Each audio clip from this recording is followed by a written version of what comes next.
The following is a conversation with Ulrich Gehmann, founder and head of the Ideal Spaces Working Group. I got connected to Uli in 2015 by one of the members of the Ideal Spaces Working Group who stumbled upon the procedural 3D favela project, which I had finished and published the year prior in collaboration with my friend Cyril Oberhensley. Ideal Spaces asked if they could use parts of that favela as part of their exhibition for the 2016 Architecture Biennale in Venice, Italy, as one of the 3D worlds they designed. For those that don't know it, the Architecture Biennale is actually one of the most famous international exhibitions about architecture in the world. This first contact then sparked a series of inspiring dialogues with Uli, the actual 2016 exhibition, and then after further collaboration to another exhibition project with more 3D worlds, where my company Urban was actually involved for the 2018 Architecture Biennale. We have ever since remained in contact, having had countless discussions about business strategy, philosophy, art, and the human condition in general. Uli has a really interesting background as a very successful international business consultant. Before starting to study history and receiving his PhD in history, summa cum laude, of course, last year. A nice little anecdote here is that at the end of his PhD defense, Uli was praised by the panel of professors as a universal scholar due to his massive body of knowledge spanning over many fields such as system theory, biology, economy, politics, philosophy, world religions, and of course, history. Just a few months ago, we have collaborated again on a research project called Utopian Disruption, which he and one of my staff, who is an architect, Anka Badut, actually realized. You can find the links to all of those projects in the episode description. Over the years, Uli has become a close friend and mentor. Thank you, Uli, for your time for this episode. All the time we were able to spend strategizing and philosophizing, listening to your fun ad hoc rhymes and stories about the fictional woodland creatures that live in the forests close by your home, and, of course, your friendship. I'm still waiting for that first illustrated children's book featuring Amun-Re, the deer, and his friends. Stay humble and stay curious. This is the 3D Environment Podcast. And now, please enjoy the conversation with Ulrich Gehmann.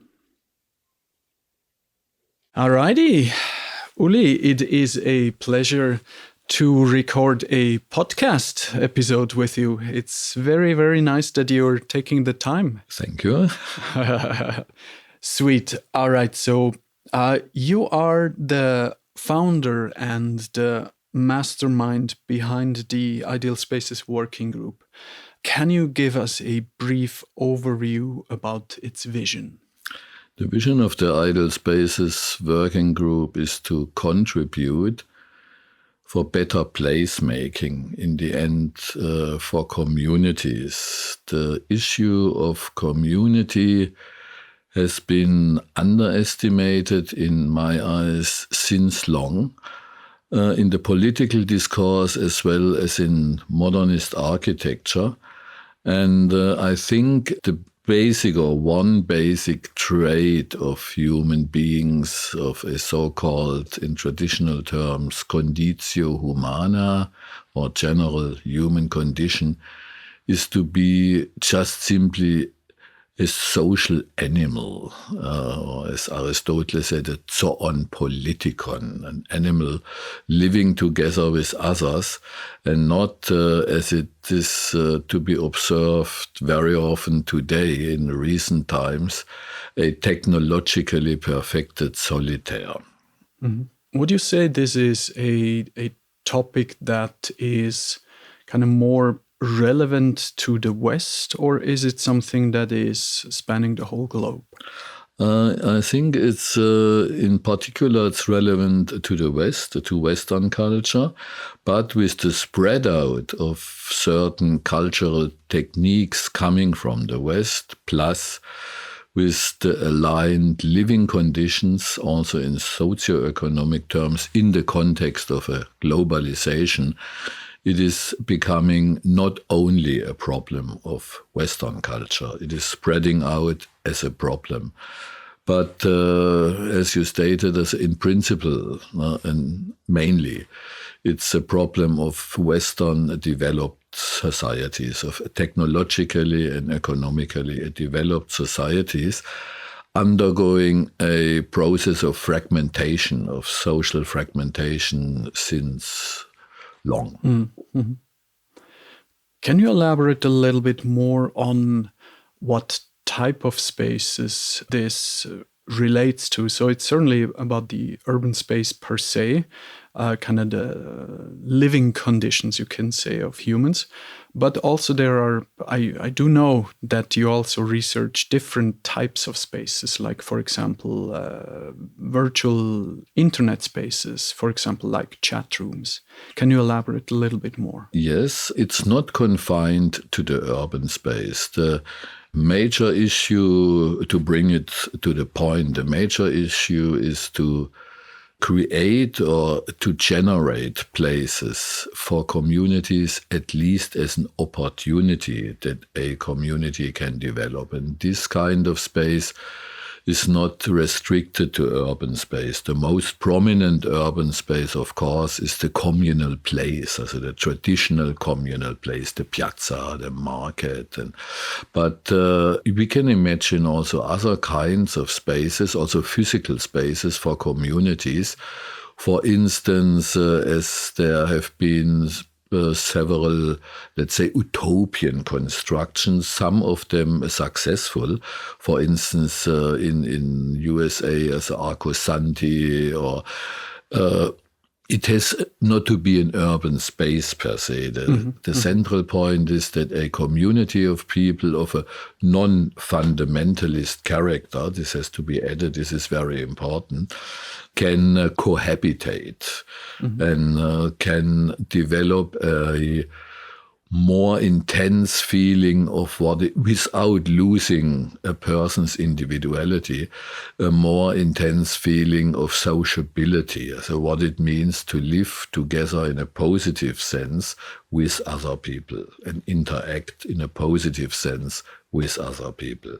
Now, in the operations of the Ideal Spaces Working Group, what are the types of members? What are their research fields and their individual traits and bodies of knowledge that they bring to the discourse? We have an international team of many different professions, and also a team of different generations. This is very important because the personal background, also in terms of generation, is a cultural issue in the end. So we have members of different cultures in the end, and also of different professional cultures. We have digital artists, we have architects, we have philosophers, historians. We have many different professions combined to develop certain questions, certain issues we think in our Ideal Spaces group are of importance today as regards this overarching theme of space, place, and community. Mm-hmm. All right. Great intro already. Getting curious to hear more about those topics. All right. Please tell us a little bit more about your original background and education. Thank God I enjoyed a humanist education. I had Greek and Latin, and it was not about Greek and Latin as formal languages. It was about the horizon. In particular, the philosophical horizon as regards questions, to pose questions and to see larger contexts. And the second reason why I was glad to have had this humanist education, it was in terms of ideas, it was the very base of our Western culture, and to come in a more or less direct, immediate contact with these ideas, as with a very good teacher for Greek, for instance, a very good teacher. No? It was not about Greek, it was about the ideal state as a basic concepts as regards the human condition and the Zoon Politikon, about ideal states, about utopia, about Marxism, about the capitalist mindset as regards an assumed general human condition and these issues. And this widened my horizon in a relative early stage, and this was important also for the later Ideal Spaces working group. So, as a base of the education, can you expand a little bit more in which types of specific studies you took? So, I mean, Latin and Greek, I assume that there was some of the earlier education. No. How did this continue into, let's say, university? Okay. I started to study anthropology in Switzerland at the University of Zurich, and then I continued with evolutionary biology. I was fascinated about the topic of evolution. What happened there? Why it happened there? Is there a why at all? Which general explanations as a theoretical and philosophical background, which general explanations have been drawn to explain the phenomenon of evolution? This was a very fascinating thing. And after having studied evolutionary biology, I worked for a while. And then I continued to study business administration in St. Gall in Switzerland, because there was a branch of investigation in St. Gall related to biology and management. The question was how living systems and the behaviors and mechanisms of living systems can be adopted and can apply to man-made organizations, also to enterprises, to states, to institutions, and so on. This was the reason why I studied business administration. And after that, after a long time of a professional life, I studied history. And these are the studies. The combination of those fields that you study seems to be quite rare, in anthropology and biology in general, and then switching to business administration. That is quite fascinating, and also surprisingly that there's this kind of a specific aspect that specifically combines those two for, let's say, managing or setting up well-functioning business structures. So that's something that is, I would say, quite rare, but absolutely makes sense. And in this specific aspect of business administration, did biology specifically also come into this aspect of the education, or? It was a part, for a time, it was a part of the education before this part has been cut down, also inside the university, due to political reasons. It was not wished. What fascinated me, to come back to your question, why this combination at all? I can only tell what fascinated me, and this was the prospect of living systems in general. And this is coming back to the cultural roots I came in contact with during my humanist education. It's an old Occidental dream, also of our Western cultural sphere, to have some, let's say, universal explanation of how life is working, no matter if the evolution in biology or the evolution in history is concerned. And in this context, and this was what fascinated me most, was the so-called system theories. Is it possible to have a set of methods, a set of questioning, a set of mindset in the end? It's all about mindsets, also in science. There is no exact science. There's certain predispositions, what is abbreviated with the term mindset, worldviews in German, Weltbilder, which decide which questions have to be posed, which aspects have to be investigated, which aspects are of importance at all and which ones not. And in this line of thinking, this universal approach of the system theories, it's a formal approach on the one hand, and on the other hand, and this was the fascinating thing for me, and on the other hand, it tries to give this universal explanation, even if it's only implicit. This was never overtly outspoken because this would have been unscientific, but implicit. It was the wish to, in the prolongation of the Christian Occidental tradition, to have some mechanismus cosmicus, some machine-like functioning, now expressed as a system's behavior of autopoietical, of self-making systems, of other kind of systems. And here, biology and other kinds of organizations, if we conceive also the man-made, the human-made organization as a kind of living system, here we could develop parallels. This was the most fascinating point for me. I see many parallels to the modern discussion now about what is consciousness also, and kind of the link to physics with the search for this theory of everything. In terms of cultural heritage, it is still the search for the machina mundi and the mechanismus cosmicus. The basic mindset is deeply embedded in a Christian culture in our case, to find the universal mechanisms. Like Schrödinger, the physician Schrödinger tried with his world formula.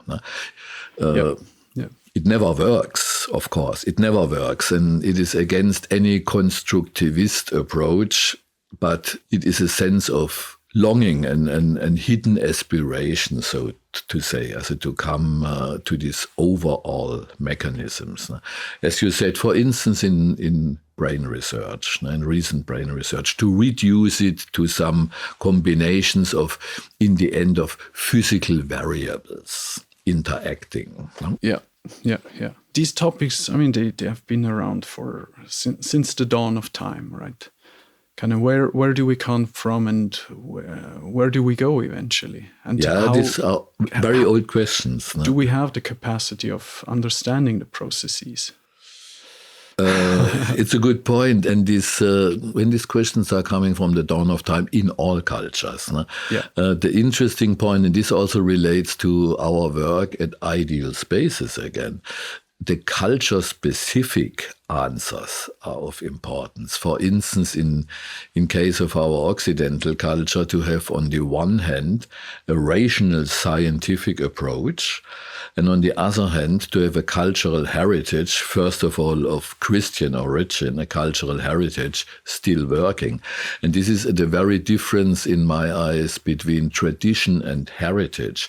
Heritage is something active. Heritage is a thing I own. I can reject the heritage, or I can accept the heritage, or I can act out a heritage without knowing. And in this case, and this is very important for the Ideal Spaces, as regards architecture for communities and as regards architecture in general, these aspects of heritage, they act like an unthought known. We know what it's all about without knowing. For instance, why the modernist pragmatism in architecture and the defy of any kind of ornament, it's a worldview position. It's a mindset in the end. There is no rational need to make this. Of course, there are economic needs to build in an industrialized way and clear, but behind it, why we do at all refuse any ornament, for instance. It's a mindset point.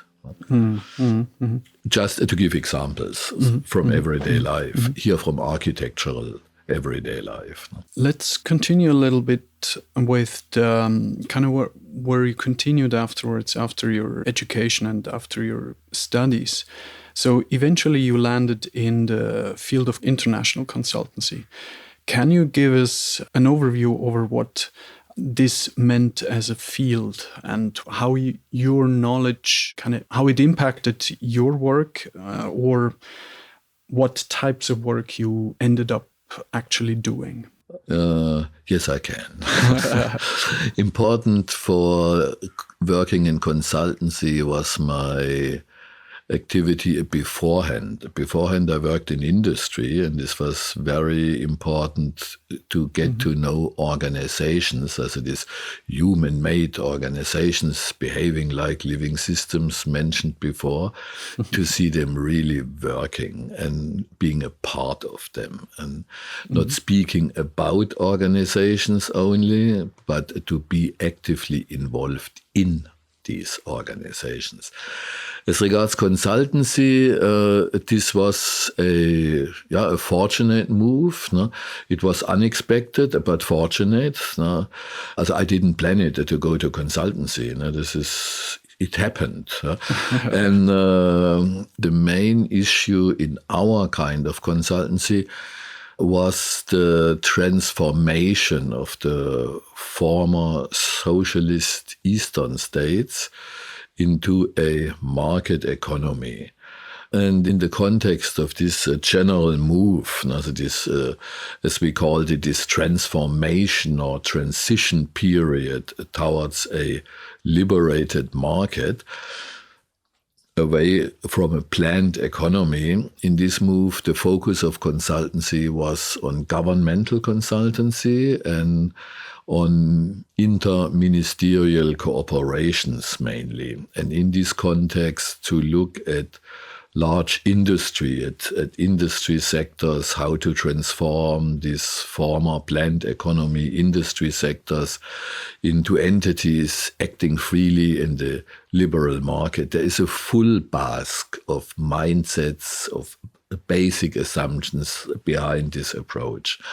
We cooperated in many projects with the EU Commission, with the World Bank, with the, for instance, and we had to do also, and this was a very fruitful experience for me, we had also to go to the ground. This was an interesting saying inside our consultancy company. The wordings reveal the mindset. To go on the ground means to go really on an alien terrain in the end for us as being educated in a liberal market with all its basic assumptions.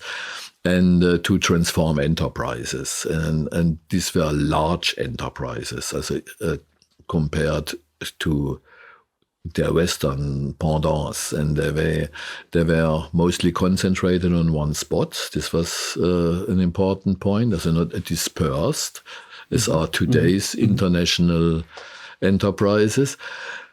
And they had all the functions you need for a kind of community. Also they had a kindergarten in the enterprise. They had a home for the non-married workers in the enterprise.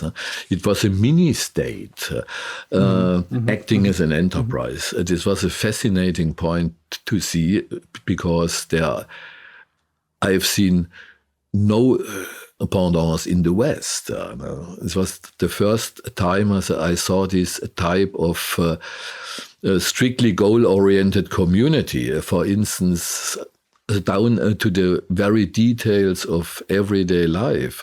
For instance, the number of workers from a liberal market capitalist point, it's bloodily non-efficient. For those enterprises, it was programmed to install as many as people possible working in that enterprise. It was a totally different approach to what is an enterprise, what is good and bad management, to all these questions. And this brought me to the importance of mindsets, of unthought knowns, of hidden assumptions. And this was a very decisive point later on, to begin with Ideal Spaces working group. Can you elaborate a little bit on what the time frame that was approximately, just as a reference, and then also on the time scale of change, in the sense of, you mentioned there, like culturally and philosophically, just the enterprises were vastly different to what you had known until then. But there was let's say, a desire to change. Otherwise, you wouldn't have been in the field of consulting, potentially, right? But then also kind of on a sense for time in those changes. Kind of, did you see certain things would change fast? Certain things are almost impossible to change? What would you say? That's a very good question as regards the timing. First of all, this kind of consultancy happened in the 90s. This was the period of this so-called transformation in these former Eastern and Central Asian and former Soviet Union countries, which were my fields of activity also. And the other aspect was, it was a wished transformation from two ends. The one end, and I want to call it as referring to Albert Memmi about colonization processes. The first party was the colonizer. We have been the colonizers. And the other party were the colonized. These Eastern European economies means in the end, these human beings working there and living there. And what happened, in fact, in the process of colonization, which was not my word. Many of I was 2 years a director on the spot for management consulting, for instance, in Romania. I was in Central Asia. I was at many places active there. And my employees in Romania, they said, look, we are colonizing here. No? In fact, it's a colonization process. It's following a mythos of the free market, namely free market equals democracy equals freedom. It's a mythos. And I was... Since then, I was occupied also scientifically with myth, with the study of myth. What is a myth, how it works, and so on. As regards the myth of the free market, this was the basic understanding, means freedom. Free market, the last part of the sentence, free market equals democracy equals liberation. Liberation means freedom, personal freedom. And therefore the colonized also, they were eager to achieve this freedom, which is understandable when looking at the history of a so-called socialism and planned economy with all its shortages and dictatorships and so on. So they were eager to accept it, what happened to them as regards a colonization via the free market. And this was very important, that they accepted it. They accepted to become colonized. Quite a special topic to address it like that, because it's kind of, a colonization in that sense in the 90s, right? It happened in the 90s. It's and it was a colonization, in fact. Why? Entire economic structures existing beforehand have been completely wiped out. The transformation process was not transforming them. In fact, it was to wipe out them and to replace them by free market adapted structures, also by free acting enterprises, by foreign investors overtaking former state-owned enterprises, and. And one important side effect, and this was also coining for my work, also as a person as regards the personal influence in the direction of Idle Spaces Working Group later, was we had to come up on the ground level of the enterprises. We had to come up with the consequences. For instance, if you have an enterprise producing trucks nobody needs any longer because the Western trucks are much better, and the people in the enterprise, in the Eastern truck enterprise, want to have Western technology, but they have a workforce of around 40,000 people located on one spot, in one city, in one region. What happened when you have to dismiss 30,000 people of these 40,000? This would have led to social upheavals in the region. Therefore, we tried to establish, especially my team in management consulting, we try to establish regional development in a way that we say, okay, are there alternatives before we get social upheavals? Are there alternatives how to employ 30,000 thrown out people? What can we do in a transition period, economically and socially? What can we do? This was a very important point. And as regards the colonization process, as what really was going on, and this was one reason why I left this company, was we have been cited, our group and me in particular, because I was the main responsible for this, we have been cited to the headquarters in London, and I've been explained friendly but clearly that this is a bullshit what we make with this regional development. It's a non-needed activity. It brings no revenue.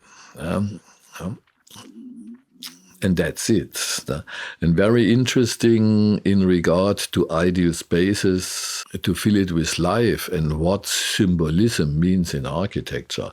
This headquarter in London was a black-stoned solitaire located on the Thames River with an entrance hall, black entrance hall, a long rectangular entrance hall, and at the end of the entrance hall was a waterfall and one guard. And you had to come to this one guard before you went to the lifts for the king asking you what the fuck you are doing with your regional development. This was very interesting. I'm just trying to fathom usually I'm thinking in the context of my tiny little company or bigger companies that have a couple of thousand employees and so on. To me, this is a very unknown world that you lived and operated in the sense of there are forces in place or forces tasked to change things, including, let's say, borderlines, borders, right? Switching up or cutting up entire countries. And this is managed through war or on more on the quote-unquote political front. But then I can only fathom what this means to be in those discussions about this one, let's say, plant here that creates trucks or whatever it is that is fabricated with 40,000 people. What are we doing with those? Right? I mean, this is so much on a more, let's say, intense or important level than just dealing with business operations. Exactly. Right? It's so much more. Yeah. And then kind of what you described at the very end and what, must be vastly more complex. We're just scratching the surface here, right? But in the end, it all boils down to also to humans. And if there's just a factor of that, some of those operations are financially not feasible, and then you translate it to, well, but there are thousands of people's of lives that depend on those single decisions. This is absolutely mind-blowing.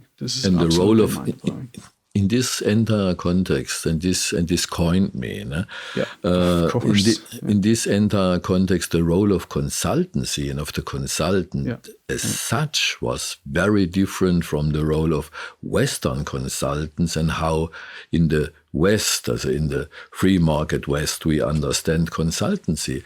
In our case, a proposal of the consultant was no proposal. It was more or less a directive. It has been discussed with the top management of the respective Eastern company, of course. But in the end, when you said as a consultant, the wall is green and then the wall is green, and that's it.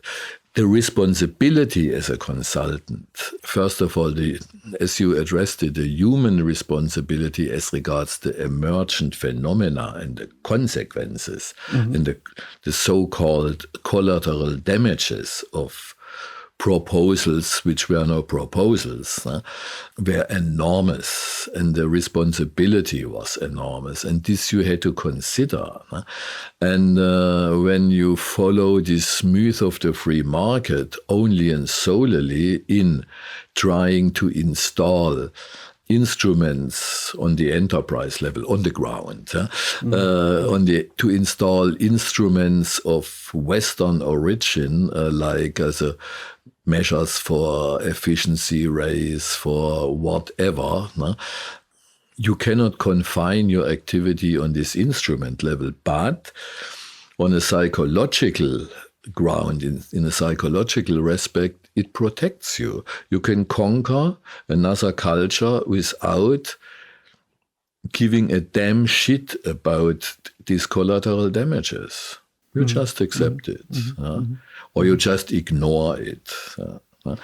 Talking about mindset, right? We are talking about mindsets, and mindsets creating or generating. It's another direct creation process as a willingly intended activity. Like in evolution, there is the generation of something. There is an emergence coming out of some activities. Nobody has foreseen it to come in this way, in this magnitude, and in this direction. And therefore it has been generated. And the world that has been generated, or could be generated, was mainly blended out by the colonizers' activities. They just colonized. This is like when Cortés conquered Mexico's capital city, Tenochtitlan. They conquered it, ready, and their successors wiped it out, ready, and built a main church on the place of the former main temple of the city, and that's it. And the tragic thing was that the colonized accepted it. They wanted to be colonized, at least in the beginning.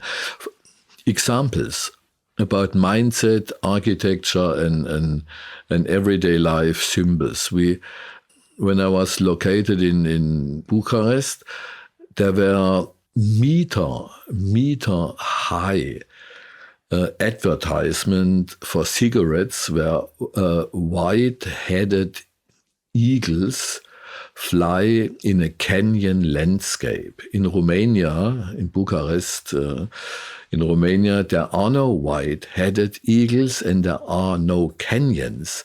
And the advertising company, they did not even undertake the effort to translate the ad slogan into the local language of the colonized, into Romanian. They kept it the American, the US English slogan. Another example, in a house, there was a Pepsi Cola sticker on the 14th floor out of a window. Like a gargoyle in a Gothic cathedral. Nobody sees a Pepsi Cola sticker on the 14th floor. the people believed in the free market, or in the mythos of the free market, that free market in the end will liberate individuals, which came true. Also, the 30,000 people are liberated from their jobs. The people are liberated from their former social bonds. All true. They are liberated. They are free now. But to which ends? It's always a question of perspective, right? Yeah, and of consequences. They were free. They were freed into unemployment. They were freed into crime. They were freed into human trafficking and so on.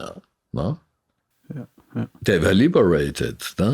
This was their real life perspective for many of them, and others became like Russian oligarchs. I mean, it's almost unfathomable for me, the magnitude of change.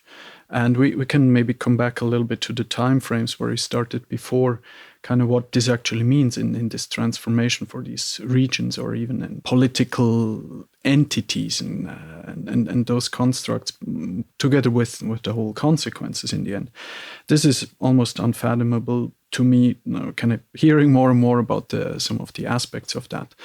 But what I absolutely realized, let's say, coming back to the context of your operations now in the Ideal Spaces Working Group, is that looking at your track record in your career, so you do have a very strong understanding of, let's say, evolution, biology, psychology, system theory, history, and so on, right? But also kind of you walked the walk in the fields of what does it mean to change politics on a gigantic scale, which then obviously in the end, after a certain of time, actually hits the actual individual who might, let's say in these examples that you gave, that you made, gain some freedom, but then they lose the job, right? But also kind of that through this political influence and through this change, the actual living conditions, let's say architecture, the urban planning, crime rates, all of those aspects actually fundamentally change, and they are actually influenced. So you, having seen all the process and actively interacted basically on government level together with politicians, literally changing countries, and then also having had an aspect of, okay, how are we managing the change afterwards and the consequences? And what does this mean to the nature of the individual human being, right? This to me is really, really a very rare gem of being able to talk to one of those people that have been operating on a much, let's say, higher level, or also more, certainly more abstract level of, it's not just kind of regional planning or a little bit of urban planning or changing a part of the city. It's been much more. What we made had consequences. Yeah. And the entire transformation process as an evolutionary force and momentum and fact of history at the same time was enormous, as we can see today. So when we look at today Eastern European or former Soviet Union countries with all the consequences, and the Sisyphus was related to my interests and my studies. I could see evolution in real life on grand scale. Willingly or not, I had to see it because I was in the midst of the process. Via my very job, in the midst of the process, I couldn't avoid it to see it. And if you do not psychologically retreat on your nice business instruments in making this transformation, but also try to see or not to close your eyes as regards consequences, you see the whole array, the whole zoo of phenomena running around and interacting all the time. And this was very, very coining. I have seen history or evolution, as if history is also a kind of evolution. I have seen evolution on the ground. To come back to this saying, on the ground, working and operating. Which actually, this is why I kind of wanted to dive into those topics. These actually make you an authority also in understanding these processes in the first place, because you were part of them in your, let's say, former life or former career, and also understanding what it means to, let's say, design a place, kind of later on to come back to the operations of the Ideal Spaces Working Group, right? What do the political phenomena, what do the political processes actually, how do they influence life of human beings, and how do they actually shape their local habitat, right? How they shape life worlds. Formulated as a coming to the beginning of our interview, formulated in even more general terms, how certain mindsets generate the realities suited to them as life worlds, as concrete life worlds with concrete consequences. Do you think this process will ever stop? No. It will not stop. I had a chance in this very historical moment of the transition in the 90s. It was a historical moment. I had a chance to observe it. And this is a gift, as a coming back now from retro perspective. It's a gift. It was a gift. And I wouldn't have founded Ideal Spaces Working Group as a foundation, as an explicit legal foundation, without these experiences before. Would you say that this, having seen these things, is, I mean, I'm asking this question because I would probably see it like that, as almost as a burden of having seen these things and knowing what to do, and having the knowledge and having also the mindset, obviously, of actually, I do know how to change things to do better. Could you say that seeing this as a little bit of a burden was actually a part of the motivation also to found the Ideal Spaces Working Group? To kind of do good. In that sense. This is a very good question. I would answer yes. It was a burden. It was a burden. No? And it was a burden. And not with me alone, also the others being part of the colonizing process. I had contact with them for many years after all happened. And even those who try to concentrate on their small, tiny instruments, even they had a burden. As one former manager, high-ranked manager of this former colleague of mine said afterwards, I said, it's like the Afghan war. When you participate in a war, you get it, and you bear the consequences forever of the realities and inside yourself. You bear the consequences forever. Let's go a little bit, if you may, into this territory. So politics aren't always a clean game. I think the question is answered already. It's not about, let me explain it a little bit more. It was not bad. To judge evolutionary forces, for instance, also forces active in human history, in human history happening, it's not a question of black and white.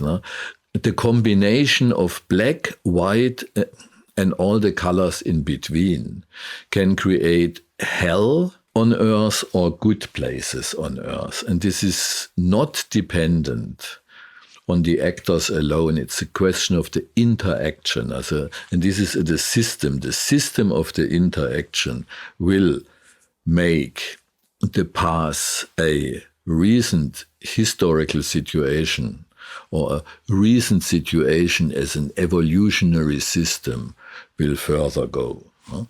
This is a very interesting concept, and it influenced me as a concept, coming back to this humanist education point in the beginning. It's a concept Aristotle said about its entelechia. So there's a process heading towards a telos, a certain aim, as he said. Now replace a certain aim. So this is mostly the aim we are longing for in enterprise strategies, in religious beliefs, in this kind of processes and ventures. If you replace the telos by a term from the system and chaos theories by a vector. A vector is a very interesting word. A vector, this is, or attractors. So it's from trahere, to pull something in a certain direction. And then this certain direction will deepen, will become more and more strong as an evolutionary tendency. And then this tendency as a process ongoing will generate its own telos. It has not to be pre-given. For instance, if we plan to make in this 40,000 company example, if we had a plan, and we had a plan, that the 30,000 not being longer part of, nobody was part of in the end, by the way. Also like the Aztec Empire, also this whole thing has vanished in the end of this evolution process towards a market economy. This happened. Also the worst case. But before the worst case, one state of development of evolution earlier, the idea was, okay, we can retrain these people, we can reshift. This was this regional development point, which partly was successful.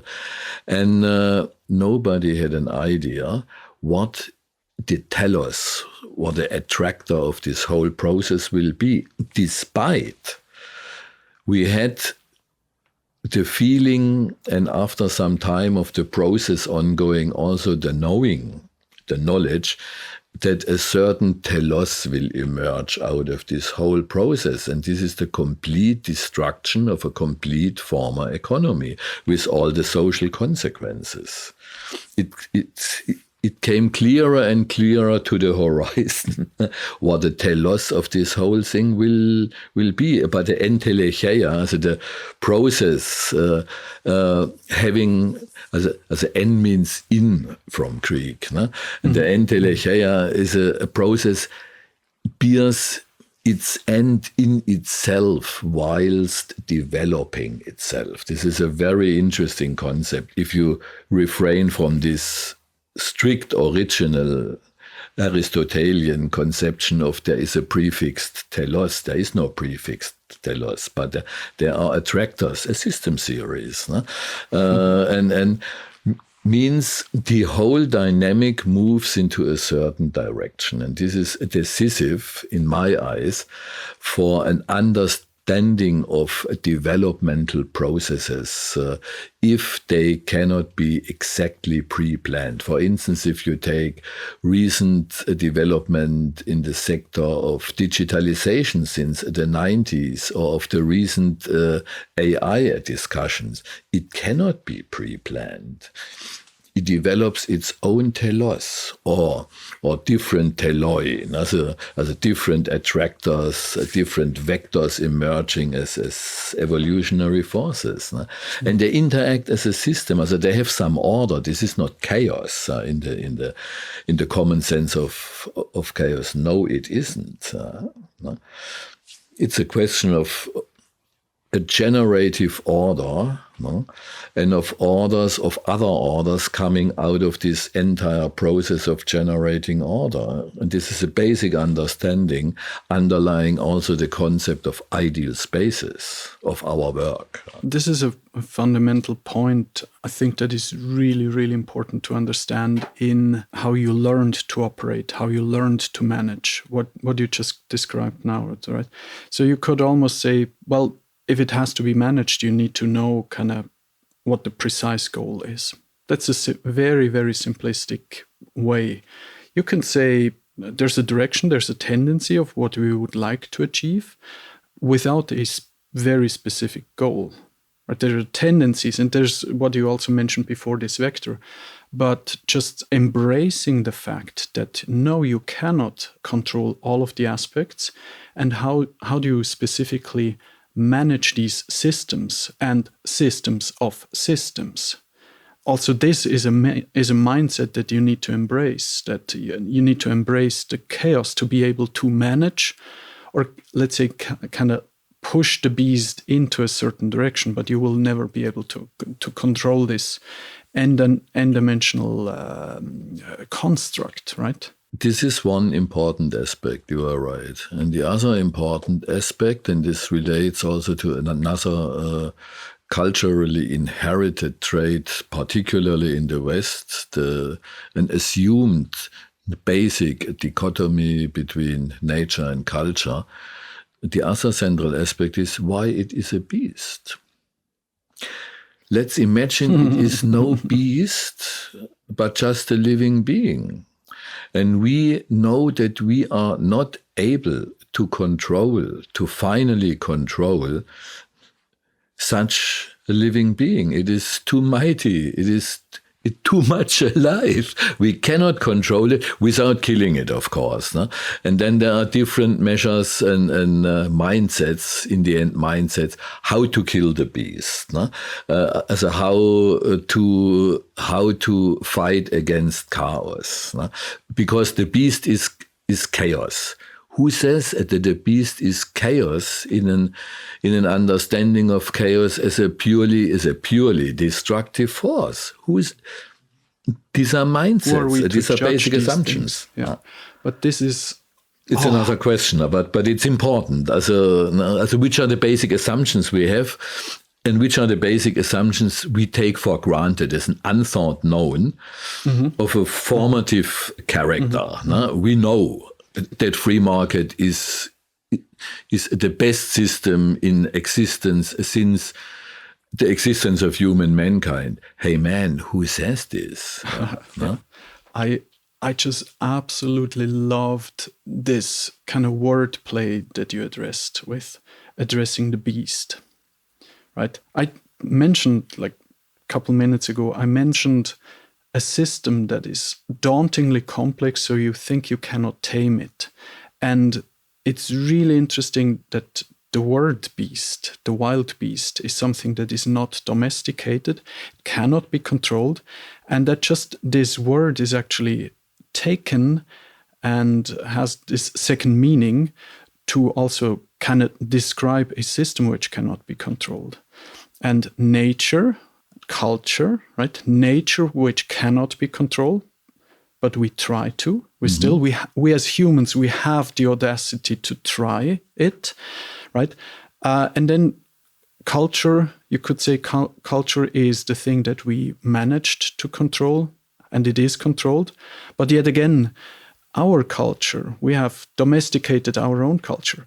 But let the other cultures also seem to be these beasts that we don't understand but would like to control. And there's the system of systems. I love these little details that you're so perfectly able to grasp and pick out and put on a silver platter for the audience. This is fantastic. And these are ideal spaces of their own.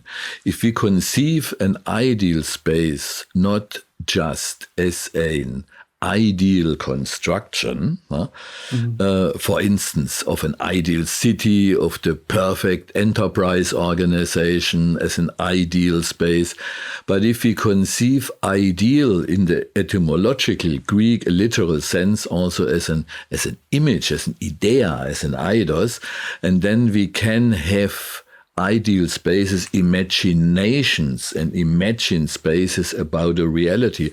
For instance, in this colonizing case, we could have an idea, an ideal space, how such a transformed economy and life world, it's not just about economy, as a life world will look at in the end, what we want to have it to look like in the end. This is an ideal space of an own kind.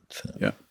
And it's a really thin line to misinterpret ideal, the word ideal, with kind of another description of the best version of. Yeah.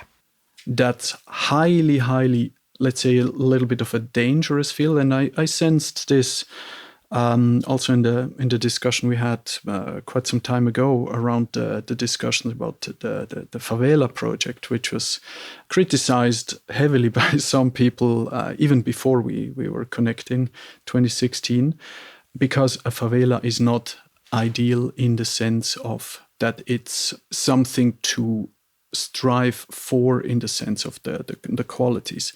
It's the wrong meaning of the word, right? This is decisive, the wrong meaning of the word. The architect Gottfried Semper said, without etymology, architecture cannot be understood at all. Etymology are the roots of the words, and words are not just terms, words are inner images.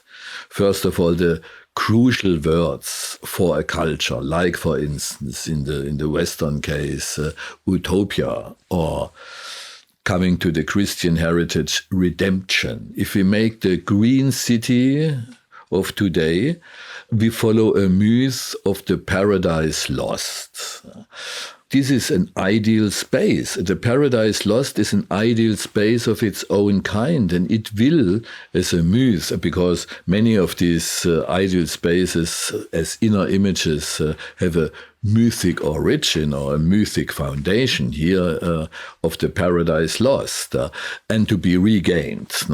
And here we have green cities as physical outcomes of technologically perfected, zero carbon footprinted cities. Question, why they are looking so ugly as architecture? Why, second question, why they are following the basic human condition being prevalent in a world that was shaped according to the myth of the free market already, namely for technologically perfected, optimized, ideal solitaires. What is it all about? We have ugly tiny houses. For technologically perfected means independent solitaires, as a wish, independent solitaires, as maximum as independent, as a music wish, from the material constraints. This is Christian heritage in pure form, translated with natural science and technology into an ecological need. This is a good example. Of course, we have an ecological need to go for the green city, no doubt. But this is not all. There is much more about it. But perhaps later to this aspect. Yeah. Right. We're laying the groundwork here for the bigger context. And I think a very important point here is also the etymology that you just mentioned, right? The meaning of the words, where they are coming from. And they usually are linked to a kind of local understanding in the context of a specific culture. And this can lead, when you're talking to other people of different cultures, this might lead to misunderstandings in the sense of just in a verbal dialogue, talking about different things. But then it takes this extra effort when you're trying to have a cultural agnostic dialogue about these things, which you're actually targeting with the Ideal Spaces Working Group in going to the level above to be able to talk about all of the cultures and all of those etymological meanings of the different words in the context of space, of place, of what is ideal, and so on and so on. I think this is really important to understand and address. It's usually it's not that simple, right?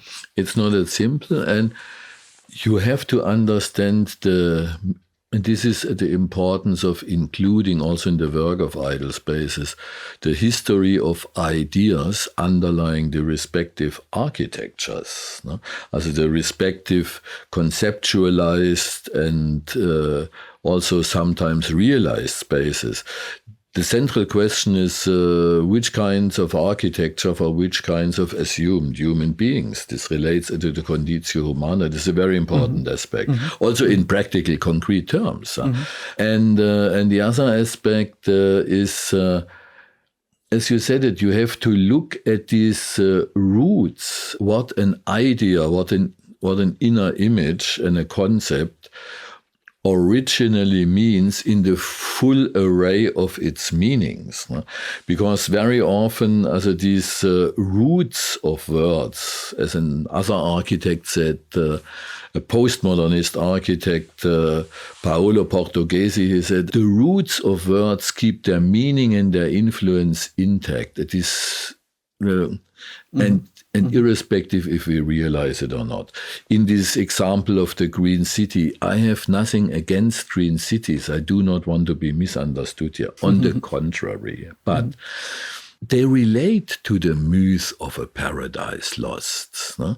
And these questions I addressed. Why in the hell they are so ugly? Why they are following a mindset of an admiration of an ideal perfected technology and an ideal space in the narrowed common sense as a perfected technological place with rabbit houses for technologically perfected solitaires. This is mindset generating entelechia, generating the realities suited to that mindset. It has to be addressed at least as a perspective, as a question. We start to see that the whole discourse about all of these topics about culture and space and politics, everything is connected, and it's incredibly complex topic, right? And kind of the more you know about those fields, the more you don't know. It seems like a gigantic rabbit hole, and I mean, just the location where we are recording these things here is at the Ideal Spaces Working Group headquarters. We're sitting right in the middle of a huge library of books. There's couple of thousand books here, it seems. So it's absolutely impressive. Also, the body of knowledge which you have. And I guess we can all definitely feel that you absolutely know what you're talking about, and that you, as mentioned before, walk the walk, not only talk the talk, because you've been there, you've felt why you're doing these things, and I guess we all can also feel why you're so passionate about making things better with just having a dialogue, right? All right, so after this kind of career in, let's say, consulting and politics, you have switched fields again, and you founded a consultancy with some other co-founders, which meanwhile is a hugely successful company. But then you have switched field again by basically stepping out of this company and studying history. Can you elaborate a little bit on what was the motivation to go and found this consultancy, but then still just continue and study history? Yeah, the motivation to found this consultancy company was also a pragmatical one. I had to earn my money, and I was decided and decisive to leave this company I was in. And then I looked for alternatives, and I knew some guys from this later consultancy company, and then we spoke and we founded the thing. This was this. And as regards the study of history, this is also a longer story as regards the motivation and background. First of all, during this new consultancy company was built up, I had a lecturer position in a university, a German university, in two German universities. In one of these universities, this was University of Viadrina in Frankfurt-Oder.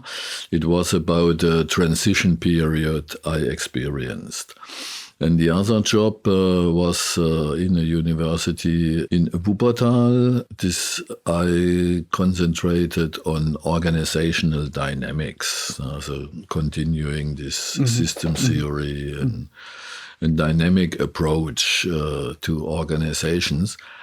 And during this time, I considered what I would like most. And my wife said, this was a very decisive step and info and proposal, first of all, a proposal from her side. Why you don't study what you are interested in anyway all the time? And first I went for urban planning and architecture.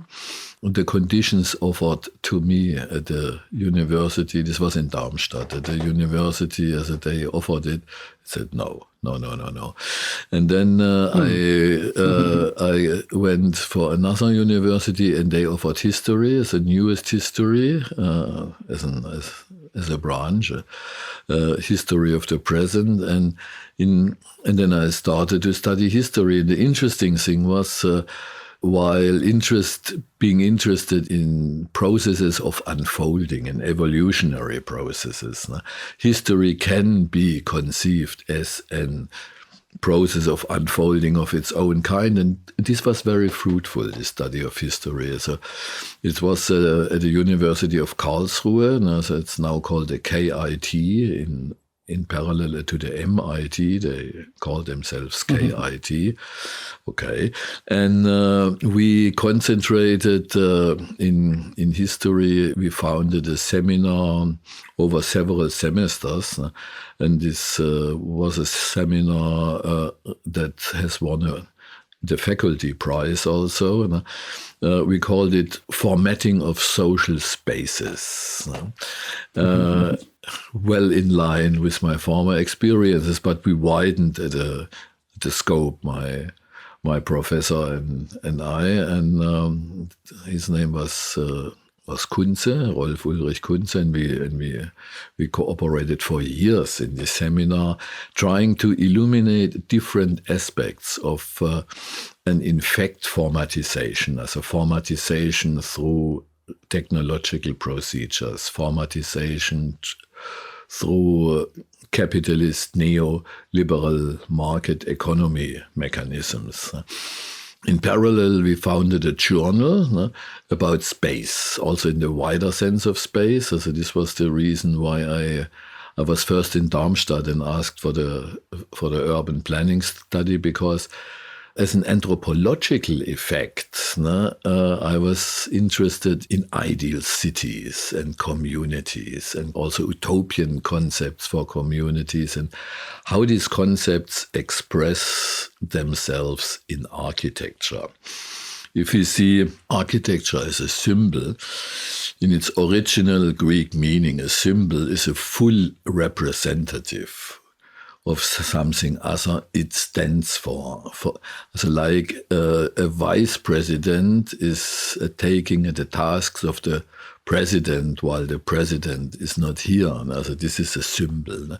It's not just a representation, as Foucault says, all the modern discourse can be seen in terms of representations of something. A symbol is more than just a representation. It's the fully representative of something. And in this way, architecture can be seen. In particular, if this architecture has a specific intention, as for instance in ideal cities, planned cities, in utopias, but also indirect, if there are certain basic assumptions following the question which kinds of architecture for which assumed kinds of human beings. And then you have architecture as a symbol of mindsets in the end, and of certain ideas, of certain inner images, how a world shall look like. Even in ordinary architecture, this relation holds. It's not confined to the high end of ideal city or utopia, not at all. Yeah, and then I studied history, and that's it. So you mentioned this, just a collaboration was going on for a couple of years. When did you start, or if I may ask, at which age did you start studying architecture? Because maybe for those that don't know, you've done a lot of business. You have a lot of experience. You're not, how should I say? It was like almost a completely second career, which you started after having already had a successful career. So I'm just curious on when was this approximately? How long did the kind of classic or the studying of history? How long did this take approximately? I started history in 2007. And 2007, yes, and I finished it in 2012. Also, then the official, the master degree was in 2012, but I continued afterward. Yeah. Also with the seminar and so, and then I made my PhD 2 years ago. No? 2 years ago? Yes, 2 years ago. No? Yes, in history. No? And as a 2007 I started, and the core period was 2007 to 2012. Yes. I also actually wanted to address your doctorate, which was obviously in history. So, I mean, you started with history with 2017, and let's say 2 years ago was approximately 2021. So it's that's 14 years altogether, you could say, having had some sort of focus on these fields so far, right? Yes. I deepened my interest. I try to combine this interest for architecture and for ideal cities with this point of mindsets. As I published, for instance, on myths. Also, I published at the Oxford University Press. And I was concerned with myths still during the time of my work at in this colonization phase of my professional career with this first consultancy firm. I continued this interest with a focus on architecture due to the symbolic character of architecture. And the other reason, and the main reason, personally the main reason, I just like beautiful architecture and fantastic architectures. And as a child already, I loved architectures from other cultures. For instance, as a child, I had a book about Babylon. I was fascinated about Babylon, these blue tiles and this, and how it looked. And my question always was, what it must feel to live in the everyday life in a city like Babylon. Let's say on Monday morning in Babylon, how it feels, how it smells, how the people behave, how the atmosphere is, and this was the main reason also to be interested in this ideal city and architecture stuff at all. Which also kind of after this long time kind of is very interesting also to see that with the operations of the Ideal Spaces Working Group, this actually now enables you kind of to create those worlds also in kind of 3D and make them quote-unquote enterable and livable, in the sense of now you have the let's say the network and the other members in the Ideal Spaces Working Group, which can help with obviously with the dialogue, with progressing on the theoretical side of things and understanding, but also in the actual recreation of those worlds that can be experienced with different media or in different media? I think experience, you are right. I think experience is the crucial point. The word theory comes from the Greek theoria, and this means to see. And to create believable spaces, as we call it in our working group, believable spaces of, let's say, alternative worlds or scenarios of alternative worlds. And this was a starting point for Idle Spaces as a working group. We made exhibitions in this direction. And it was already before the founding of Ideal Spaces Working Group. It was an important project I had in 2009 and 10. We called it Dynamic of Life. And then we cooperated with the State Museum of Natural History in Baden-Württemberg, also the country where I live in now.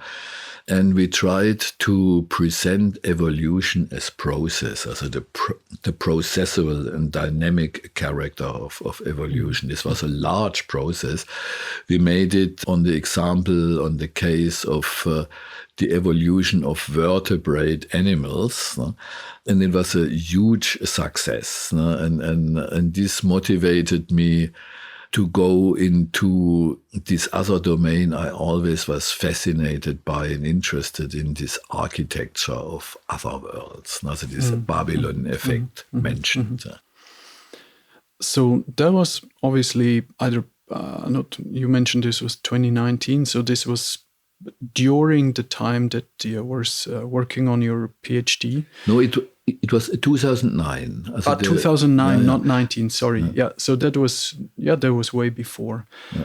What was the topic of your PhD thesis? What did you specifically concentrate on? The title is World as Ideal Artifact.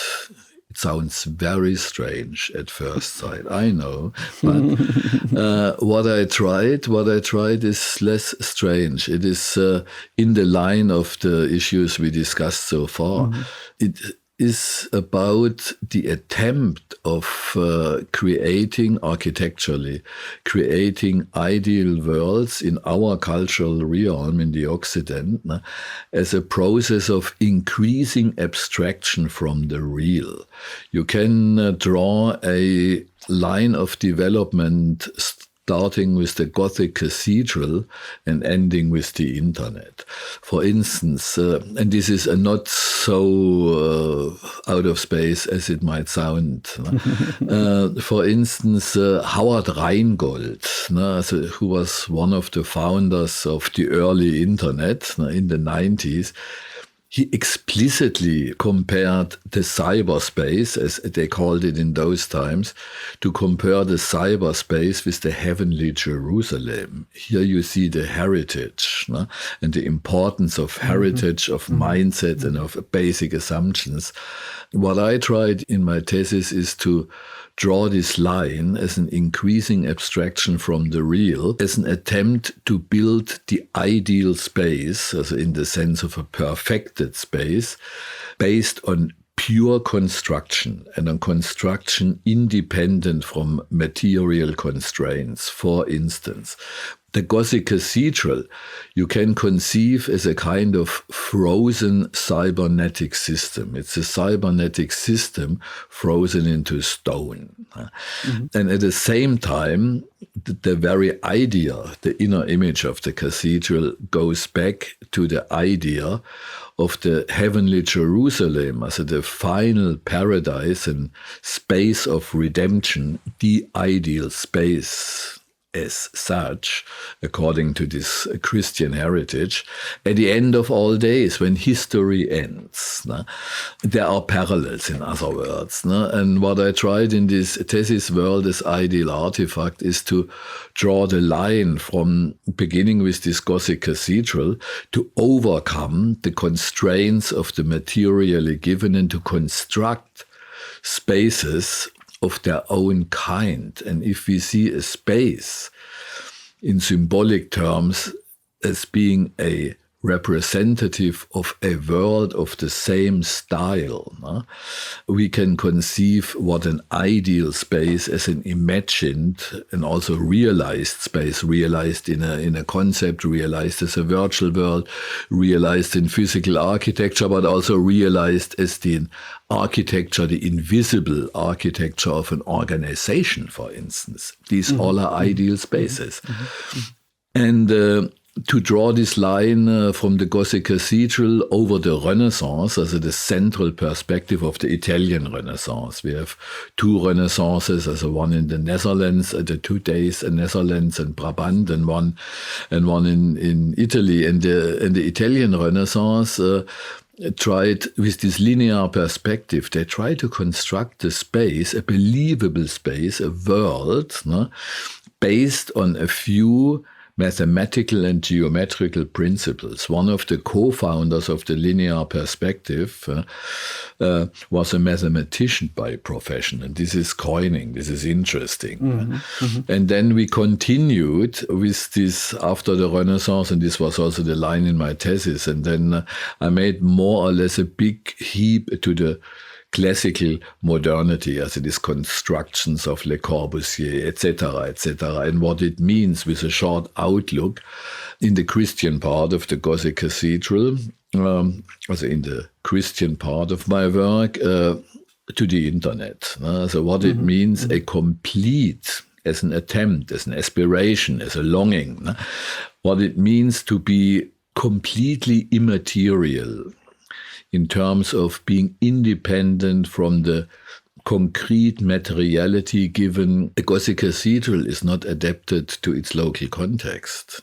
The construction and the outlook and the style of the Gothic cathedral is more or less always the same, independently from where it is located, as is the later internet, as is the ideal city, Renaissance, linear perspective constructed space.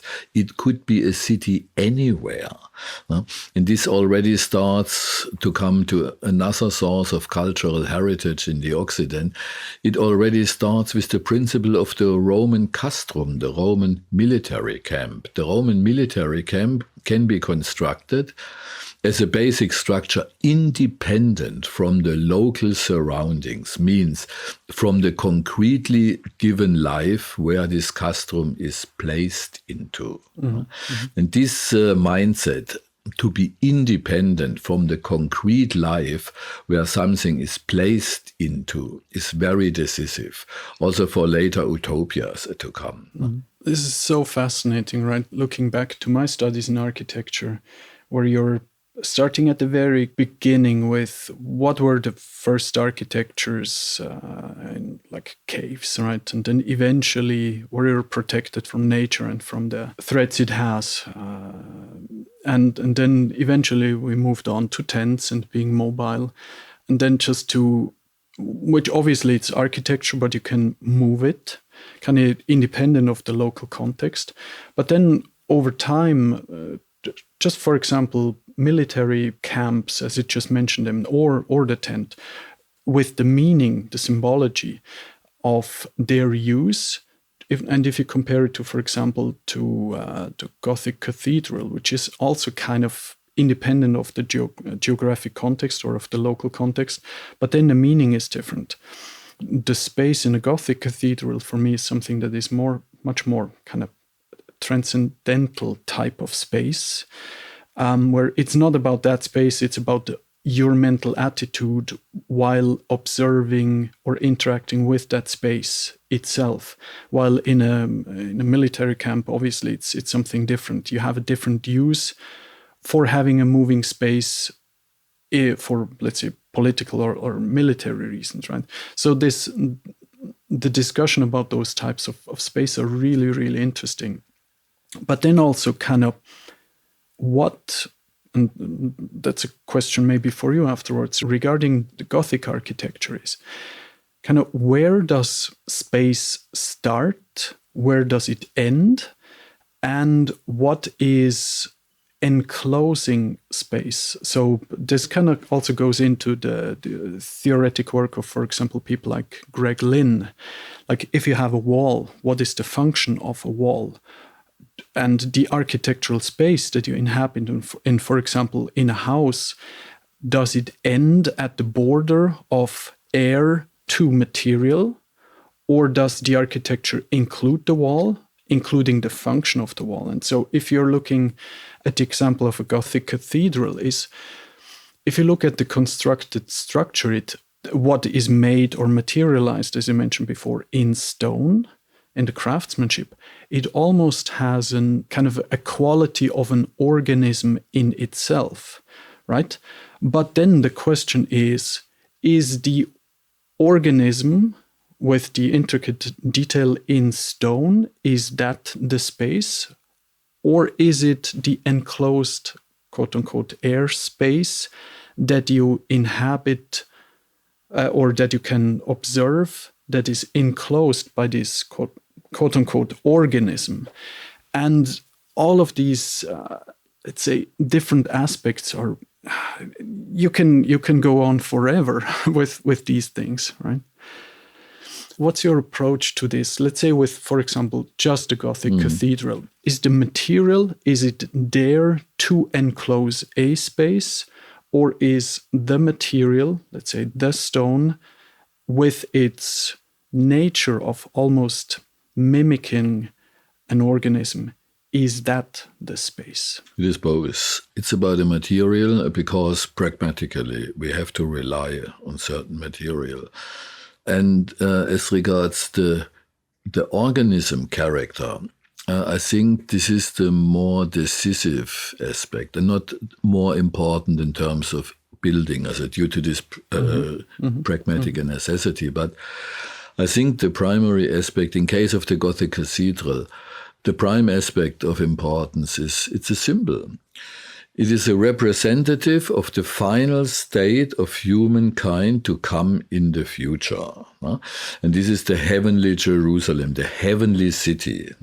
And interestingly, as regards this dichotomy addressed between nature and culture, the final state of redemption for the humankind is a city.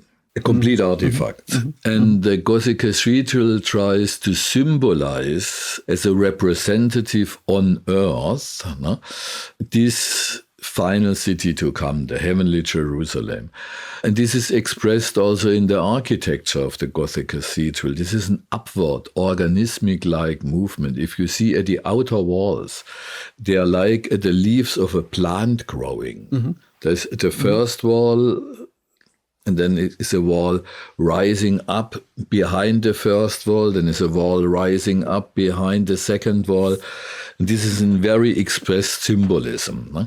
And when you compare it, for instance, with churches from the Christian Orthodox domain, or when you compare it with a mosque, this is a completely different architecture, means a completely different understanding as a symbol, what a symbol of meaning, which a religious building is, and in case of monotheist religions, of redemptions, of reaching towards a final state where history as we know is ended, how this is expressed in architecture. The next aspect is the role of architecture, your boundary question. I think one function of architecture, also again in symbolic terms, one function of architecture is to separate an inner from an outer. We have a certain world, also the inner, the house, the cathedral, the ideal space of an ideal city. We have a certain inner, which is ordered in a desired way, maybe an ideal way, a perfected, as ideal in the sense of perfection, in an utopian ideal way.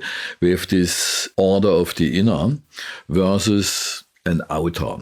This outer may be conceived as chaos, in the common sense, as unordered, or it has another kind of order. It is not in any case, this outer is not the order we really want. The It's where the beast lives, right? Yeah, this is nature, This is nature and the other competing city-states in Sumer and later on in Italy. They are different. The relevant world is the inner, and this too is Christian heritage. As Richard Sennett had it very good. This is Christian heritage. So we have the inner, the properly ordered inner against an outer. And this is a decisive point for, first of all, as regards architecture of ideal spaces. For instance, also in secular terms, if you take the organization of a multinational company, the entire organization, this is a certain kind of architecture. This architecture may change, it can be flexible, okay. But in the end, it's an ordered inner placed in an outer world, in a proverbial rest of the world. And this rest of the world, and this is Christian heritage, the rest of the world is different. Brackets, mainly hostile. There are the beasts you mentioned. No? So if you bring it to its point, so the outer, this is irregularity, this is wilderness, this is the competing market, this is it's the Italian bosco, this is forest, this is outside our ideal city and ideal architecture. No? Also our intended ideal architecture, it is outside our inner. No? And this principle of outer and inner you can take for almost every group and almost every social grouping.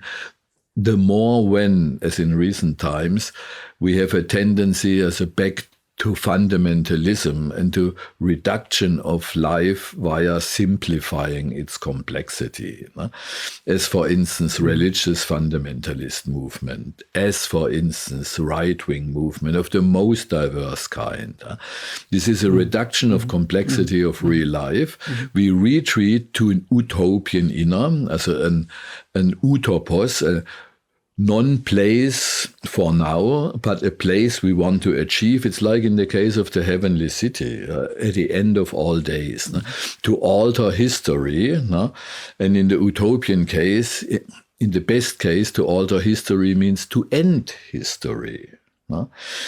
If utopia is realized, there is no history any longer. If history means also the history of the outer, this history of the chaos, of the conflict, of the unforeseeable, of the emergent phenomenon appearing always along the road. We cannot plan it, we cannot control the beast, we have no glimpse what will happen right the next 2 or 5 corners. And this utopia ends. By intention. But I mean, that's so telling, right? We mentioned before trying to manage things in general, trying to control them, but then also having like system theory, right? Trying to manage systems that cannot be controlled and systems of systems that cannot be controlled. And yet, if you would eventually reach it in whichever aspect of life you want to control, if eventually you would reach it, you would be done, right? And the rest would be irrelevant. And this is so telling about the human condition in general. We're reaching for the simple solution and the right now without any struggle, let's say, right? And it should be simple and easily reachable. And once we are there, everything is good. And it's the same thing with writing the tax forms, right? Yeah, they are done. I finally managed to fill them out. And then they're going to come around again next year. So it's this constant struggle that goes on and on and on. The constant struggle, I think it relates to cultural heritage. As it is a culture-specific issue. And as regards our Christian heritage, which is still working, and therefore it is heritage and not just tradition. The Christian tradition might be dead. Okay. But another heritage as regards basic inner images and the myth, also the basic inner images behind the inner images, these are alive, as exemplified in the case of the Green City as a paradise to be regained in the end. And the constant struggle could be interpreted, it's an anti-ideal space. Also real life is an anti-ideal space because real life is evolution and constant struggle, always. To avoid this, we have to reduce complexity. This is one aspect. The other aspect, and this is inherent to every architecture, also to the architecture of the invisible, means to the architectures of organizations, organizational architecture which we do not see, as the organization, the hierarchy of a company, this organizational structure, or so it is architecture. It is a deliberately constructed space for certain purposes. And I can build it as physical architecture, or I can also build it as invisible architecture of organization. Very often, of course, and there is a strong connection, the architecture of organization is expressed in its physical terms. For instance, when you see utopian physical architectures of a Third Reich. This was a realized utopia. In fact, it was horrible, but it was an utopia realized. It was no utopos, no non-place any longer. It became a place. And this is expressed in its physical architecture, what the very intention of the thing is. Or if you look at Soviet architectures of the Stalinist era, just to give examples. And these connections have to be concerned and considered when we are speaking about ideal spaces and ideal spaces in their symbolic qualities. The symbol, the notion of the symbol is crucial to our work at ideal spaces and crucial for architecture as such. We could, I guess, go on and on about these things, but so let's jump back a little bit to Ideal Spaces working group itself. At which point in time did you decide to start it? Kind of when did you have the idea to do this? When you were studying history during your PhD, or what was the first memory of that you want to found some sort of entity, maybe not necessarily the Ideal Spaces working group per se, but an entity that kind of researches these fields and allows this dialogue? Explicitly, it started by chance. Also when it started 2016, this was our first exhibition in the context of the Venice Biennale for architecture. We have been invited in the framework of the collateral events, also to this Biennale, by a guy asking me on a balcony of a Venetian palazzo, also while we smoked a cigarette, he asked me, how you find this exhibition here? Also, right behind the balcony. I had no idea who this guy was, and I told how I find this exhibition here. And then he asked, look, would you be interested to exhibit? And first I asked him, you are kidding me now. It's a joke. It's a joke. It's the Venice Biennale. It's a joke. And he said, no, it's no joke. And and then we made this exhibition in 2016. We called it Ideal Spaces. It has a comparable theme as my PhD thesis, World as Ideal Artifact. I see a pattern there. Yes, there might be a pattern. There might be a pattern. And this was at the start of Ideal Spaces working group. And in formal terms, today we are a foundation, and in formal terms, the foundation has been founded in 2019 to have a legal body and as a foundation. But 2016 was at the start, and it was prepared longer ago. With friends, we have been made an exhibition in Estonia about also a central symbol, the world mountain. In particular, again, in Western cultures, if we take Mesopotamia as an early part of Western culture also, which can be done, also scientifically. There are, okay, and then the World Mountain was the World Mountain as a symbol of an ordered world, the ziggurat, the cathedral, but also the grid of early modernist ideal cities. It's a kind of flattened World Mountain. The basic idea is to provide an universal inner as an universal order, an ideal space. And this exhibition we made in 2014.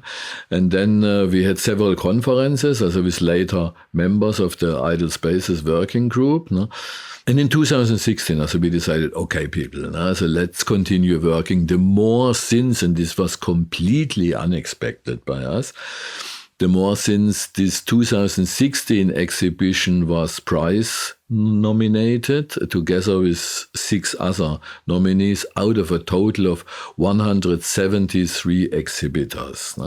And these 6 others have been Peter Eisenman, ETH Zurich, and then we said, yo.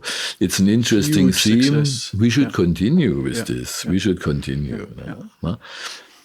And you and me, we've been in contact since 2015, and we had countless dialogues about these topics, and obviously also when working on the exhibitions. And actually, I first saw the patterns about the topics that you specifically were personally interested in for a long time. I saw those pictures when I read the book World Mountain Machine, because all of those topics were kind of condensed down also into those pages. And then suddenly I started to see that pattern specifically of these types of worlds or abstracts, let's say, you could say machines or systems that are a foundation of a lot of those ideal visions of space that we have. Switching a little bit more to the operations of the Ideal Spaces Working Group, would you say, is there a core research field, or is it more general topics? There are core research fields. One core research field is about the idea and notion of Gestalt. This is not translatable into English. Gestalt, it's more than shape, it's more than form, more than structure. Gestalt encompasses it all. There is a good definition from after Renaissance, a Mannerist architect, Vasari, about Gestalt. And Gestalt is like a system. It can be conceived as a system with sensual and aesthetic qualities. Gestalt is the relations of the parts of a system to each other, the relations of the parts to the whole they are part of, and the relations of the whole to the parts. These 3 components are essential to understand not just a system, but a system as Gestalt. And a Gestalt is decisive as regards the core topic of Ideal Spaces, space, place, and community. It's a core topic of the pre-modern traditional communal places. For instance, if you look at places like Piazza Navona in Rome, or at the Campo, the central place in the Italian medieval city of Siena. Here we have notions of Gestalt, very important. Gestalt is about the architectural ensemble, well in line with the definition of Vasari. And then when we are speaking about ideal spaces as imagined spaces and as perfected utopian spaces, we have to consider the notions of Gestalt. This is essential because as regards this basic inner-outer division, these inners, an inner of an ideal city, an inner of an intended organization, even if invisible, is a Gestalt of its own. You can even express processes as a Gestalt. when a process unfolds a certain dynamics in terms of a certain pattern evolving. This pattern of evolvement is a gestalt of its own, or can be conceived as a gestalt of its own. And therefore, the gestalt is one essential thing. And the other essential thing in our work is the history of ideas. Which basic assumptions lead to which architectures? And these basic assumptions relate to an assumed general human condition. Nobody knows what the real general human condition really is in the end. We have aspects, but architecture is impossible without assumptions, without ideas, inner images about a human condition. For instance, why these modernist housing blocks without any ornamentation, without, like in an extreme case in the ideal city of architects like Hilbersheimer or so, and this is why they look as they look. Or this example of the Green City. It's a certain assumption about the human condition why a technologically perfected solitaire has to live in technologically perfected single housings. No matter if we have generation housing or not. In fact, it's the mindset and about the conditio humana of a solitaire who aggregates part-time with other solitaires. This is the basic concept of the human condition. In this case, the liberated individual acting independently as much as possible will sometimes congregate with other liberated individuals. In German it's called Menschenbild. It's a basic image about a human as such, and this is the issue of conditio humana. And one central task of ideal spaces is to line out, not in an academic way, but to address these very assumptions, also in the exhibitions we made and in the symposia we made. It's about assumptions like this and the resulting perspectives upon relevant realities. For instance, when we are speaking about green cities. The research based on the descriptions and the many examples you gave so far, I think it absolutely makes sense. And it is I would say almost a noble action to do it and to take the time as an architect, historian, artist, theorist, and that obviously includes all of the members of the Ideal Spaces Working Group, to actually take their time and kind of research these fields and kind of break it down into understandable chunks, even though that the theory is vast behind. And you need to have quite a lot of context knowledge, which obviously I also don't have, but I just have glimpses here and there. But I see into the complexities of what the operations are, and I think they're very, very noble. So one of the things that was eye-opening to me is in one of the discussions that we had when we were back there, when was this, 2017 or so, when we were modeling the terrace world for the 2018 exhibition. And I clearly as day I remember the discussions we two had when we were kind of modeling the 3D world together in what would it mean to be able to, and thinking about it as a system that is spanning across the whole world with just large terraces, with housing on top, with the infrastructure underneath and so on. And what would it mean for the individual to live exactly here in this tiny little house? And maybe 500 kilometers from there, thought in the same system, in another location, who would decide to actually move there? And what is the reasoning why to not move there? But the underlying notion there that I found absolutely fascinating is that you need to be educated and aware, and you need to have some sort of, let's say, reasoning on why you would want to prefer living in one specific location in one of those ideal worlds with one specific type of, let's say, architecture and local community of like-minded people. And what this describes is a reflection that, obviously, because it's world-spanning, it's completely independent also of or at least theoretically, it's independent of a culture, but it needs a reflection on the self, on what is it that you would like to have as, let's say, a habitat, as a society, as a culture, but also in the sense of a reflection of your surroundings on a socio-economic scale or context. And this is what I found very, very fascinating there is what are the needs, the conscious needs of the individual, and what are the needs of a system which enables this type of thinking and living and the construction of the habitat and the design kind of the architecture that creates this space of living. And to me, that is one of the most fundamental things that I understood in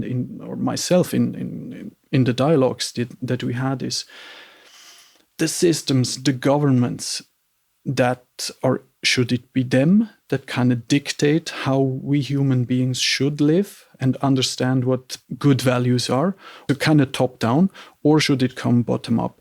And the example which I just mentioned before with the super efficient green cities, that's a very, very technocratic view that is understandable in the sense of energy efficiency and also like saving nature with pollution and so on and so on. But then the question is, in this view, is it really also human friendly, or let's say also for animals and nature in general, or is it really a livable space? What I really, really am missing in a lot of the views, also when I recently for a presentation, I looked into some of the sketches of Brasilia, for example, which was designed as an ideal space. And the first sketches that you look at, or kind of the master plan drawings, they have this almost godlike top-down vision, or the human is not even, in those drawings, it's not even the size of an ant, right? So it's not designed for humans or let's say for animals. It's just a grand vision of shapes, but it's top-down. Mm-hmm. And to my understanding, there's not one correct system, there's not one right system, but humans should be able to choose their context, should be able to co-design the habitats in which they want to live, but they need to be aware of what they actually want. So there's this notion of education about these things. What's your opinion on this? Kind of the top-down of governments and culture and public kind of society, top-down, that should drive a space, or should it rather be bottom-up of the individuals designing their space? It should be both, with more focus and emphasis on the bottom-up approach. No? It should be both. Why? No community is less than a community. You cannot leave a bunch of people decide how they want to live completely. So this has been the case, what we try to exemplify in a positive way also.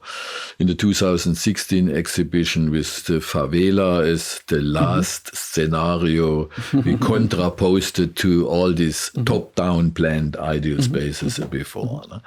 It's not sufficient to plan a top-down, no? Surely not, but it needs a framework. No? This framework traditionally has been to be planned top-down, because they cannot decide 2,000 people how they want to live. Even in this most revolutionary case of the co-design in the 2016 Biennale by this South American architect Aravena, who designed artificial favelas, no? With half of the houses pre-built as a planned top-down, and the rest made as the inhabitants social liked housing. it. In this social housing project. Even here we have a master plan top-down. I think you cannot avoid it. I think. No? But should you, I mean, So I would prefer. Who are we to judge these things? Like, right? That's a good question. What is right or wrong, right? There is no right or wrong. There are some right or wrongs, but they are placed in a total different domain. You addressed it. The different domain in particular, neglected by modernist architecture, is the human scale. And this again refers to the notion of Gestalt, and it refers to this definition of Vasari, of Gestalt. We need a human scale in order that I feel well as an inhabitant of a place. This place as a Gestalt, as an overall architectural ensemble, must be in proportion. This addresses the classical notion of beauty. Beauty is proportion, is a system proportioned. We conceive as harmonious all Greek ideas. And therefore it looks nice or beautiful for us. We need individuality, and this is ensured by this architectural ensemble plus proportion plus beauty. And then we feel, this is a real individual place. It's not just a space, it's a place. One aspect of proportion is the human measure. It must be in human scale. For comparison, all these abstract virtual worlds of the Renaissance linear perspective, all these spaces, they still have human proportion. And therefore they look so desirable for us. I think primarily it's not a question of education, but of liking. And this is about a feeling. This is the atmosphere of a space. I don't want to misunderstand. Let me actually address this point I mentioned before of the education, of having a notion of in which type of space you want to live in. To be able to value something, you need to have an understanding of your relationship to it and what you derive from it as benefits, like define freedom and the value of freedom. You could almost say you only really appreciate it if you didn't have the freedom before, right? So kind of this yin-yang concept of being able to understand something, you need to have grasped it, right? So in that sense of education in life in general about these dynamics, it would be nice if the whole education system itself would address these things more, also from an earlier point of time in life for young students and kids, but also kind of start to more and more define these terms also independent of what we mentioned before, and specifically the meaning in the cultural contexts, so that we can uniformly, as a, you could say, species, start having a dialogue in what are the conditions, quote unquote, in which we want to live. Right, there are so many different societies with different upbringings, with different cultural backgrounds, and because of that, with different philosophies on cohabitation and meaning of society. And I just think it's a general notion of this is how humans operate. Let's say the raw operating system. I think that is there. That's like nature of humans, right? But then the cultural or the upbringing in a specific culture shapes us fundamentally. And this is what I mean by kind of the education or addressing education in bringing some insights into these foundational value systems of other cultures, so that it's specifically not seen as the beast, that even the other culture as the beast that we have to, they are wrong or that we have to fight. I mean, right, we have all of the wars and so on because of religious disputes, political disputes that, if understood correctly by all sides, and appreciated by each other, the cultural differences, then we might actually get around or get rid of most of those issues and wars, right? That's where I'm coming from with, if there were a fundamental understanding and openness to each other's views, then we could also kind of have different spaces designed on the planet. The planet is pretty big, but then people could choose where they would want to live. Yes.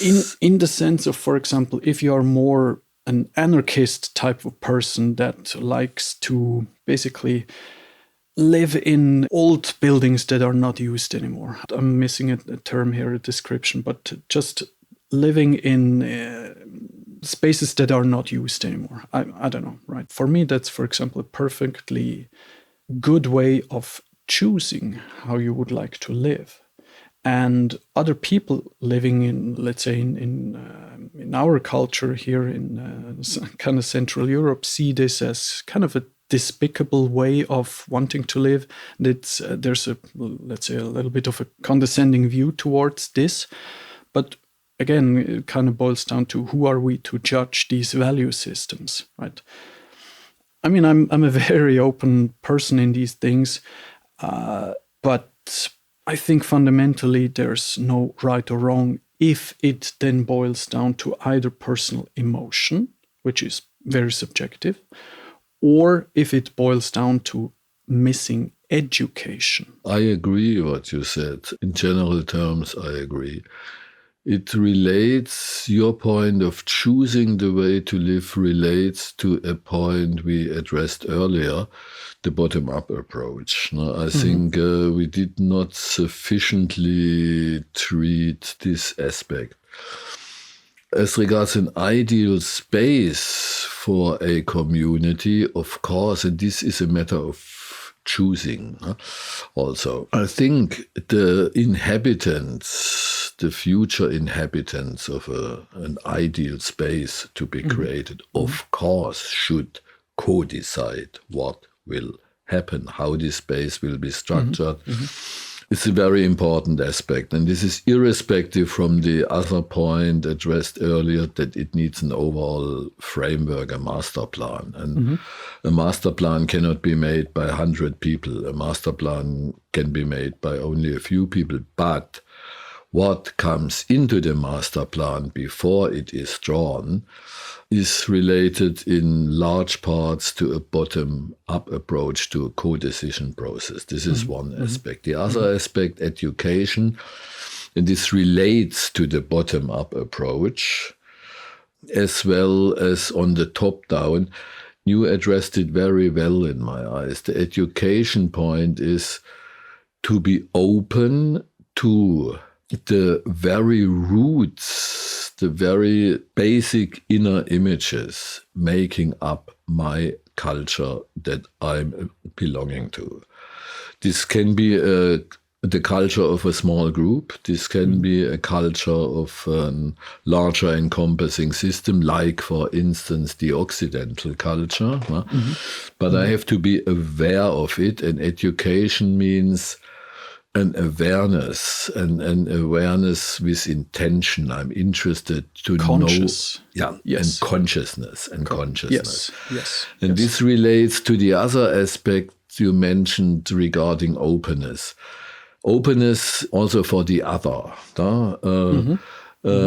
Openness relies on dialogue. We are making, in the next year, we plan a workshop exactly on this theme of dialogue. Dialogue is the possibility to outline in mutual respect, which means in respect for the respective other, central points being the subjects of the dialogues.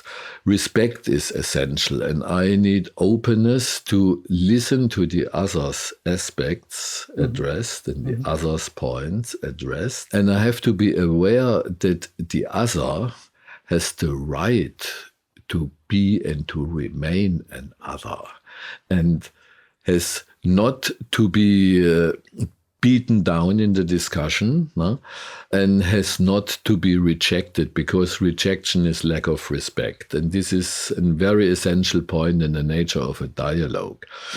And dialogue also becomes a vehicle of education by this way. While listening to the other, I get educated about the other's basic assumptions, about her or his central values underlying her or his life, and as regards ideal spaces, a construction of an ideal space, no matter how this space will look like. And without dialogue, we are not educated. And this is a problem, in my eyes, a problem in particular today with many fundamentalist movements in this reducing life's complexity effort addressed earlier, and also with today's mainstream in the recent Western world that can be addressed. A Persian writer with whom we want to make this workshop and dialogue, he addressed it very well as sentimentalism. Sentimentalism is thinking with feeling instead of thinking with rational argument and argumentation. A sentimentalist has a certain opinion and a basic attitude to save all world, no? But the opinion is not based on experience. It has no reference to reality. There have been no walks through the walk. No?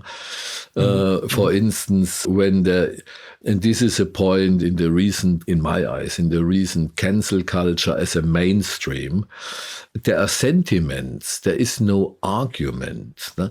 And there are sentiments without experience. They have not been for instance, in colonizing processes. No?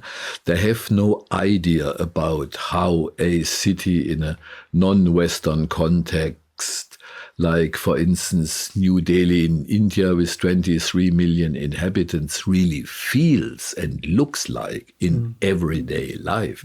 No idea about it. No? And this is a very dangerous move, the sentimentalism, and it often leads to fundamentalism in the terms of reducing complexity. No? We do not want to acknowledge the otherness of the other. We do not want to acknowledge the complexity of real life and also real life cultural circumstances of an everyday culture that actually forms and even almost dictates, predefines, Aristoteles' entelecheia, predefines the behavior patterns, possible and not possible. No? This all has to be considered, and all this is experience. And when we want to speak about ideal spaces and the choice of ideal spaces, it presupposes education and dialogue, of course. Otherwise, I cannot really choose. I think that's a very, very important point, right? It presupposes a dialogue and an openness. But there's a couple of points I would like to address. So, kind of communities, let's say just a collection of people, for example, that live together, that are somehow connected geographically, based on interests, whatever, right? Now, one of the underlying principles is, for example, when an architecture or, let's say, a city design is made for that community or by that community, one of the fundamental questions for me is that, are the individuals free to come into that community and leave that community? Because that is something that should be, to me personally, that should be open. That should be, you could say, quote unquote, a human right, because it needs to be on a rational dialogue. Now, expanding on this a little bit is just mention these other aspects of that we as humans tend to simplify things and very often mix feelings with facts. And one of the aspects there is that it's hard to judge people for their behavior if they don't have enough experience. How could they? Because, for example, and there's a tendency that inexperienced people are younger, so how can they have the experience, right? That's not possible, right? But this as a fundamental point, I think, needs to be addressed in what are the aspects, so they can start address those points by making them graspable and understandable in the sense of, look, these are the dynamics, but in the end, you are free to do what you want. And for me, it's very, very hard to distinguish between what do I accept, for example, as a scientific fact versus which are the aspects that are just emotional. You cannot separate it. It's impossible, right? It's impossible to separate. And this is important to know. But despite, or although it is impossible to get separated, we can have an open-minded dialogue based on respects and facts. The emotions, even during the dialogue, they are coming by themselves. They are coming automatically because we are, as living beings, we are emotional beings also, not only, but also. Yeah. And this is one aspect. And the other aspect, coming back to experience in the ideal space, this we wanted to express with the utopia of the terrace world you mentioned. Also the construction was that it's a world composed of different terraces, large terraces, where communities can unfold. And each community will unfold its own culture over time as a result of evolution. And its own architectural style over time. As a visitor, you could walk from one end of this world to the other end, visiting different cultures on different terraces. And the matter of choice, imagine if one member of one terrace of a certain culture will decide to walk in its vicinity at the neighboring terraces to see what is going on there. No? And as an open-minded person, interested perhaps to leave the own culture, no? There's the possibility for dialogue opened. If the others, as visited, are also open-minded, no? You have no idea which culture will develop on which terrace over time. No? And let's presuppose our emigrant in Spain will meet open-minded people of other cultures on the other terraces, and then we see the otherness, and then we gain experience, and then we can start to judge things also emotionally in terms of, do I like this or not?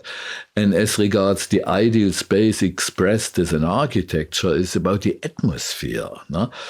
What kind of atmosphere is this? What I, as a visitor, what I conceive, how the people behave, what kind of architecture is there? No? Is the architecture clumsy or not? Has the architecture garden elements? How the people behave, how they treat each other? This is the point of sociability mentioned in the beginning, how we behave to and treat each other. And this our visitor can see, and he can experience it. He gains an impression. He has in this Greek sense of theoria, seeing. He sees and experiences via seeing. No? And this is a total different base of making judgments than the other fact. A side effect of culture is the inner, to enclose the inner against an outer. No? And if the inner becomes a bubble, no? As a bubble of whichever kind, automatically the complexity, the real complexity of real life is reduced. And as a tendency, or at least as a danger, the willingness to enter into a dialogue with others is also reduced. No? And then we have the bubble. No? And also a bubble is a certain culture, but it is it's an ideal space of a perfected enclosed inner. No? This is like a monastery, or like a certain there's a cancel culture bubble, or Islamic fundamentalist bubble, or a bubble. It doesn't matter. The bubble effect in terms of systems, the bubble effect is decisive. And this is at the end of choice, no? And it's at the end of diversity in the end. Also it's an ending of life in its full range of possibilities it could have. Super fascinating. But I do think that the fact that whatever the system is, based around, let's say, these topics, there's always this emergent phenomenon of a bubble. of an echo chamber. Exactly. And that in itself, I find fascinating, that it's not the bubble itself, the content within the bubble, that is bad, because it's always good based on perspective, based on emotions, based on level of education, based on scientific facts, but it's never perfect for a collection of individual, that's a community, however large that is, or even society, right?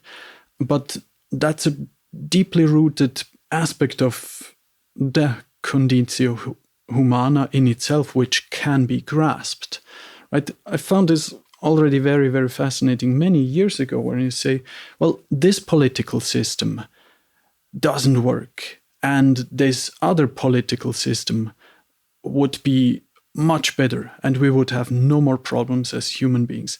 That's not true, because we're all just human beings, and it's independent of, or you could say it's independent of a system, because if we would live in that other system, we would find and generate our new other problems and misconceptions that we didn't even think about in the first place. So this notion of kind of the grass is always greener, and this longing for something that is unreachable, and the self-reflection of what the personal struggle means to your current situation in context to the whole of the system, creates this never-ending dynamism of intended change towards something that is better.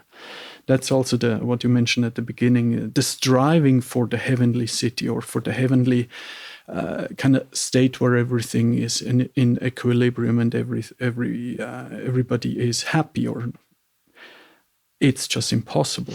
It is impossible. Nevertheless, and this relates to the idea, the inner image of an ideal space as utopia realized. It is impossible to reach it. Plus, it would be very dangerous and hell on earth if it could be reached. The ideal state is the ideal prison in the end. But we need utopia as a guiding star, directing our actions, because we would have no aspiration, no motivation for the better, no meaning in our life without guiding stars. And now the question is, as regards bubbles as perfected in us, and bubbles in relation to fundamentalism. And today, again, we have a problem with fundamentalism, real life fundamentalisms. And the point is, when I want to achieve this ideal state, a guiding star is needed. I shall be very, very careful and flexible to keep this ideal state, let's say, as an evolving utopia, so as an utopia with the possibility of evolvement, and not an ideal end state. And the classical utopian conception, also in today's fundamentalisms, is the ideal end state. And this ideal end state, and this again relates education, as this again relates to the cultural heritage, our Christian cultural heritage, or the monotheist cultural heritage, is at the heavenly city. This is at the second and final paradise. And as long as I believe in the final end state as final, so there is a history of conflict. If this desire for the final end state becomes practical, as we know from 20th century's dictatorships, as we know from recent fundamentalist movements, we know that there is no final end state possible, but we need the hope, the aspiration, like a guiding star. We need a guiding star. It's like seafaring. Also, we need the North Star to guide our ship. Without that guidance, we would get lost in the oceans of actuality. At the same time, we must know this North Star. It's a star. We never ever will reach this star. It can direct us, but we never reach it. And now we have to consider, while being guided by the star, it has not to be a final end state. And this is very difficult, also on logical grounds and on grounds of a human condition, a conditio humana. As you said, we are striving for the end state. We hope to reduce the complexity of real life, because a large part of this complexity we conceive as evil in the end, as a potential or actual damage to our lives. It is dangerous. It is unpredictable. It can hit us every minute. So we prefer the ideal spaced architecture of a certain worldview, let's say of a fundamentalist Christian movement. And they built many ideal spaces also in terms of architecture, interestingly. Or we can take the worldview architecture of a certain fundamentalism, as a de-Islam, for instance. It's nothing against Islam. This is not the point. It's about fundamentalism. And I'm against fundamentalism. No matter its outcome, its content. The pattern, the gestalt of fundamentalism is always the same. Reduce reality in its complexity, idealize a few former variables of that reality, making these variables into fixed parameters, and then build a real-life architecture exactly following these parameters, ordered to a new system, to a new gestalt of a new, perfected and static inner. This is very dangerous. And this is the reason why I'm against fundamentalism and reject all the others. Reject all the others.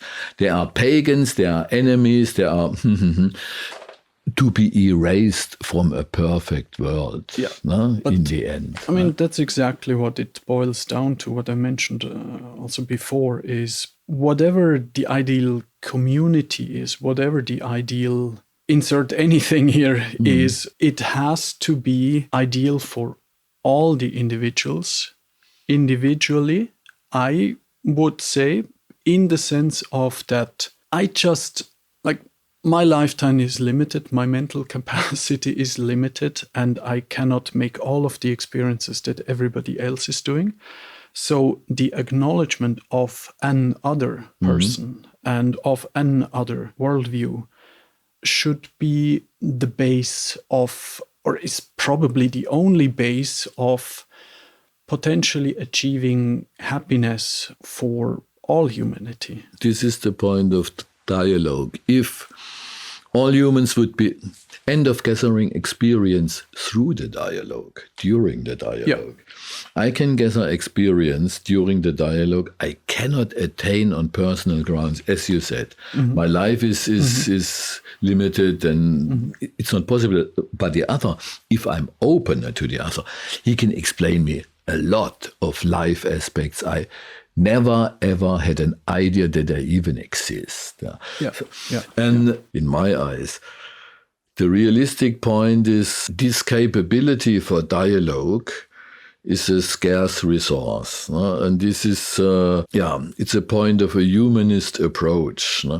Humanism is the will and the capacity, it needs both, to be open for dialogue, to see the human in the argument, in the architecture.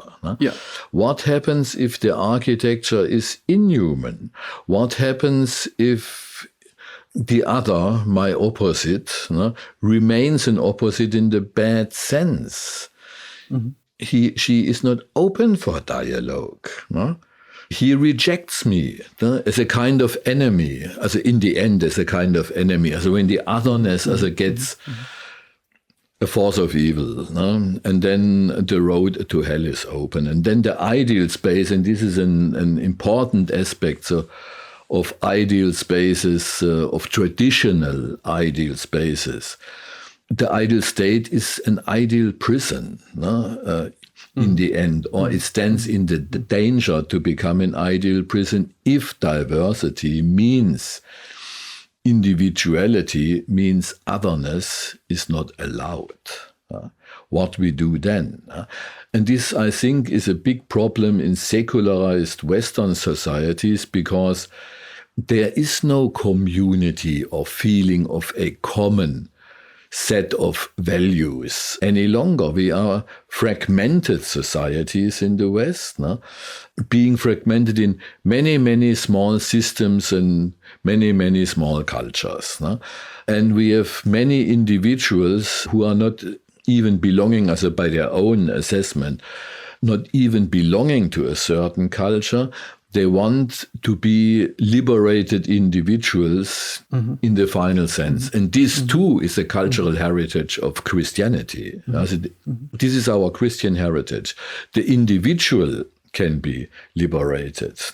Also for the final heavenly city. It is my way of life that is judged at the end of all days, means I compete with other individuals during my lifetime. Who of us is the most moral, the most rightly lifestyle? It's a perfect competition going on. Because we cannot be selected for redemption as a group. In the end, we are judged on an individual base, what you did during your life. It's a very interesting and dangerous element of a monotheist heritage. And anyway, it counts. This heritage counts because it shapes realities until the present days. And this was, to recur to the beginning of our conversation, this was the reason why at Ideal Spaces group we are concentrating on this, what I called history of ideas.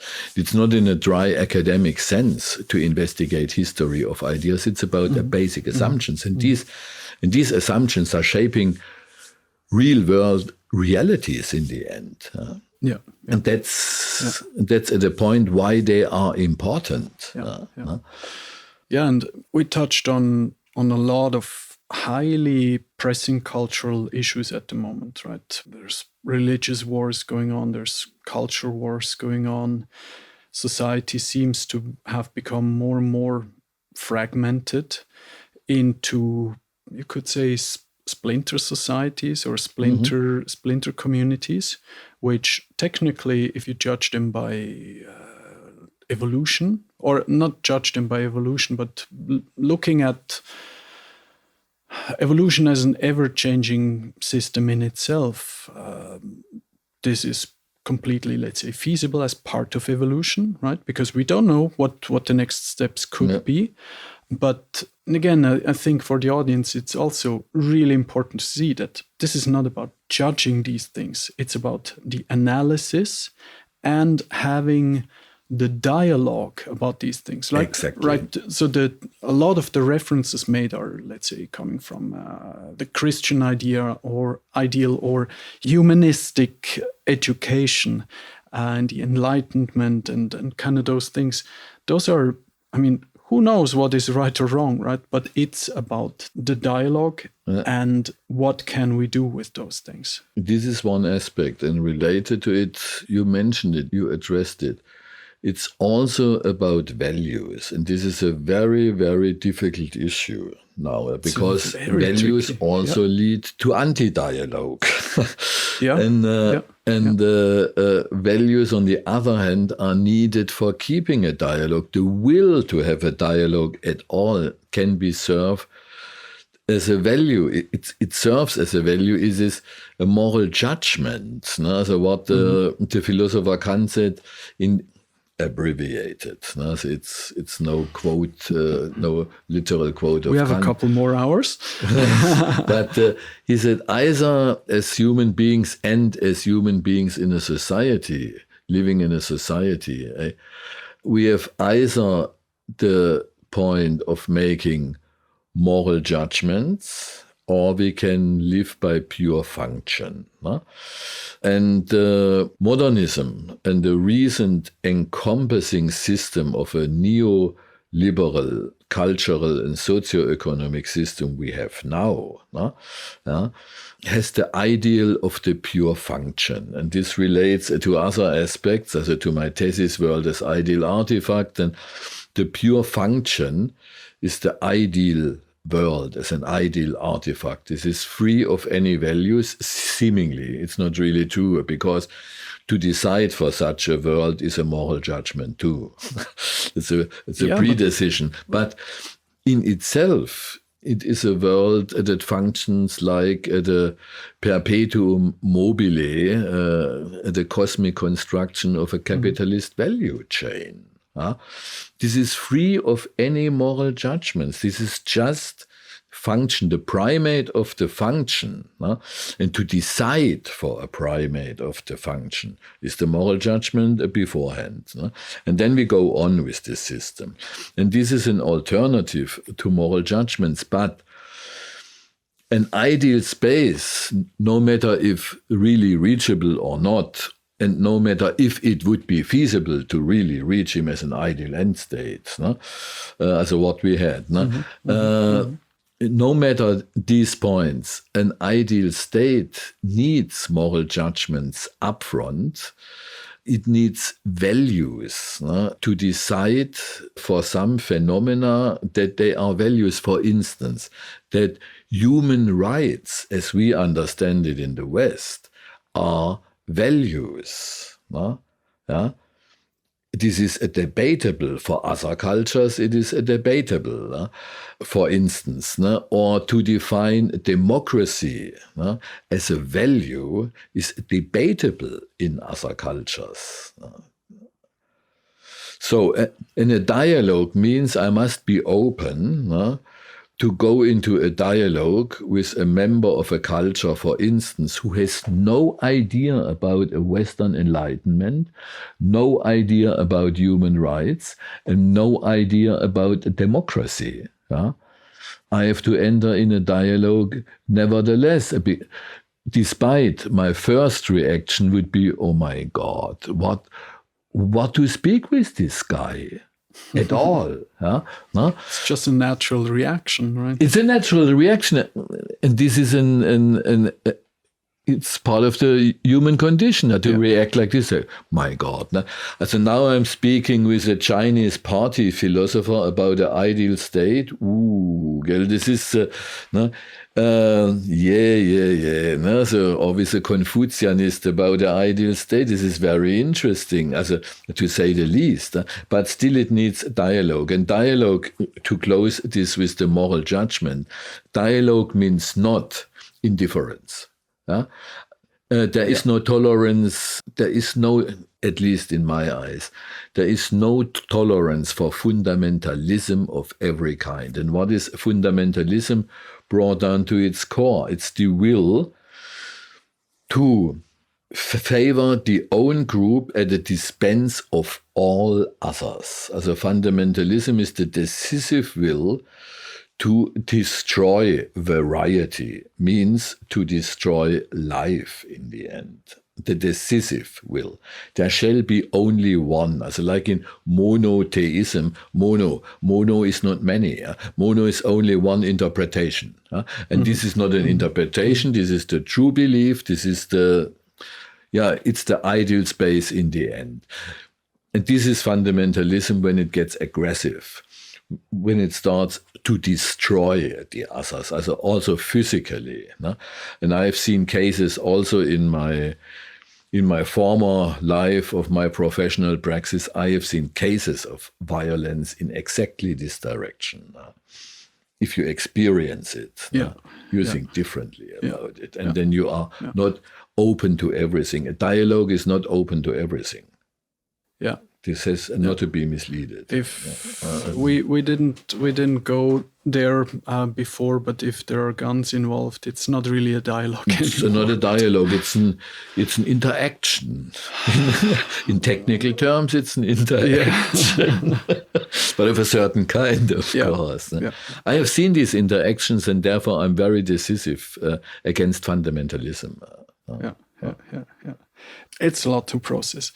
But because this is the 3D environments podcast, let's talk a little bit about 3D graphics and your, let's say, relationship with them. So, I mean, your background per se is not really working with 3D graphics itself, but you definitely see, and you have been using 3D visualizations over the past couple of years.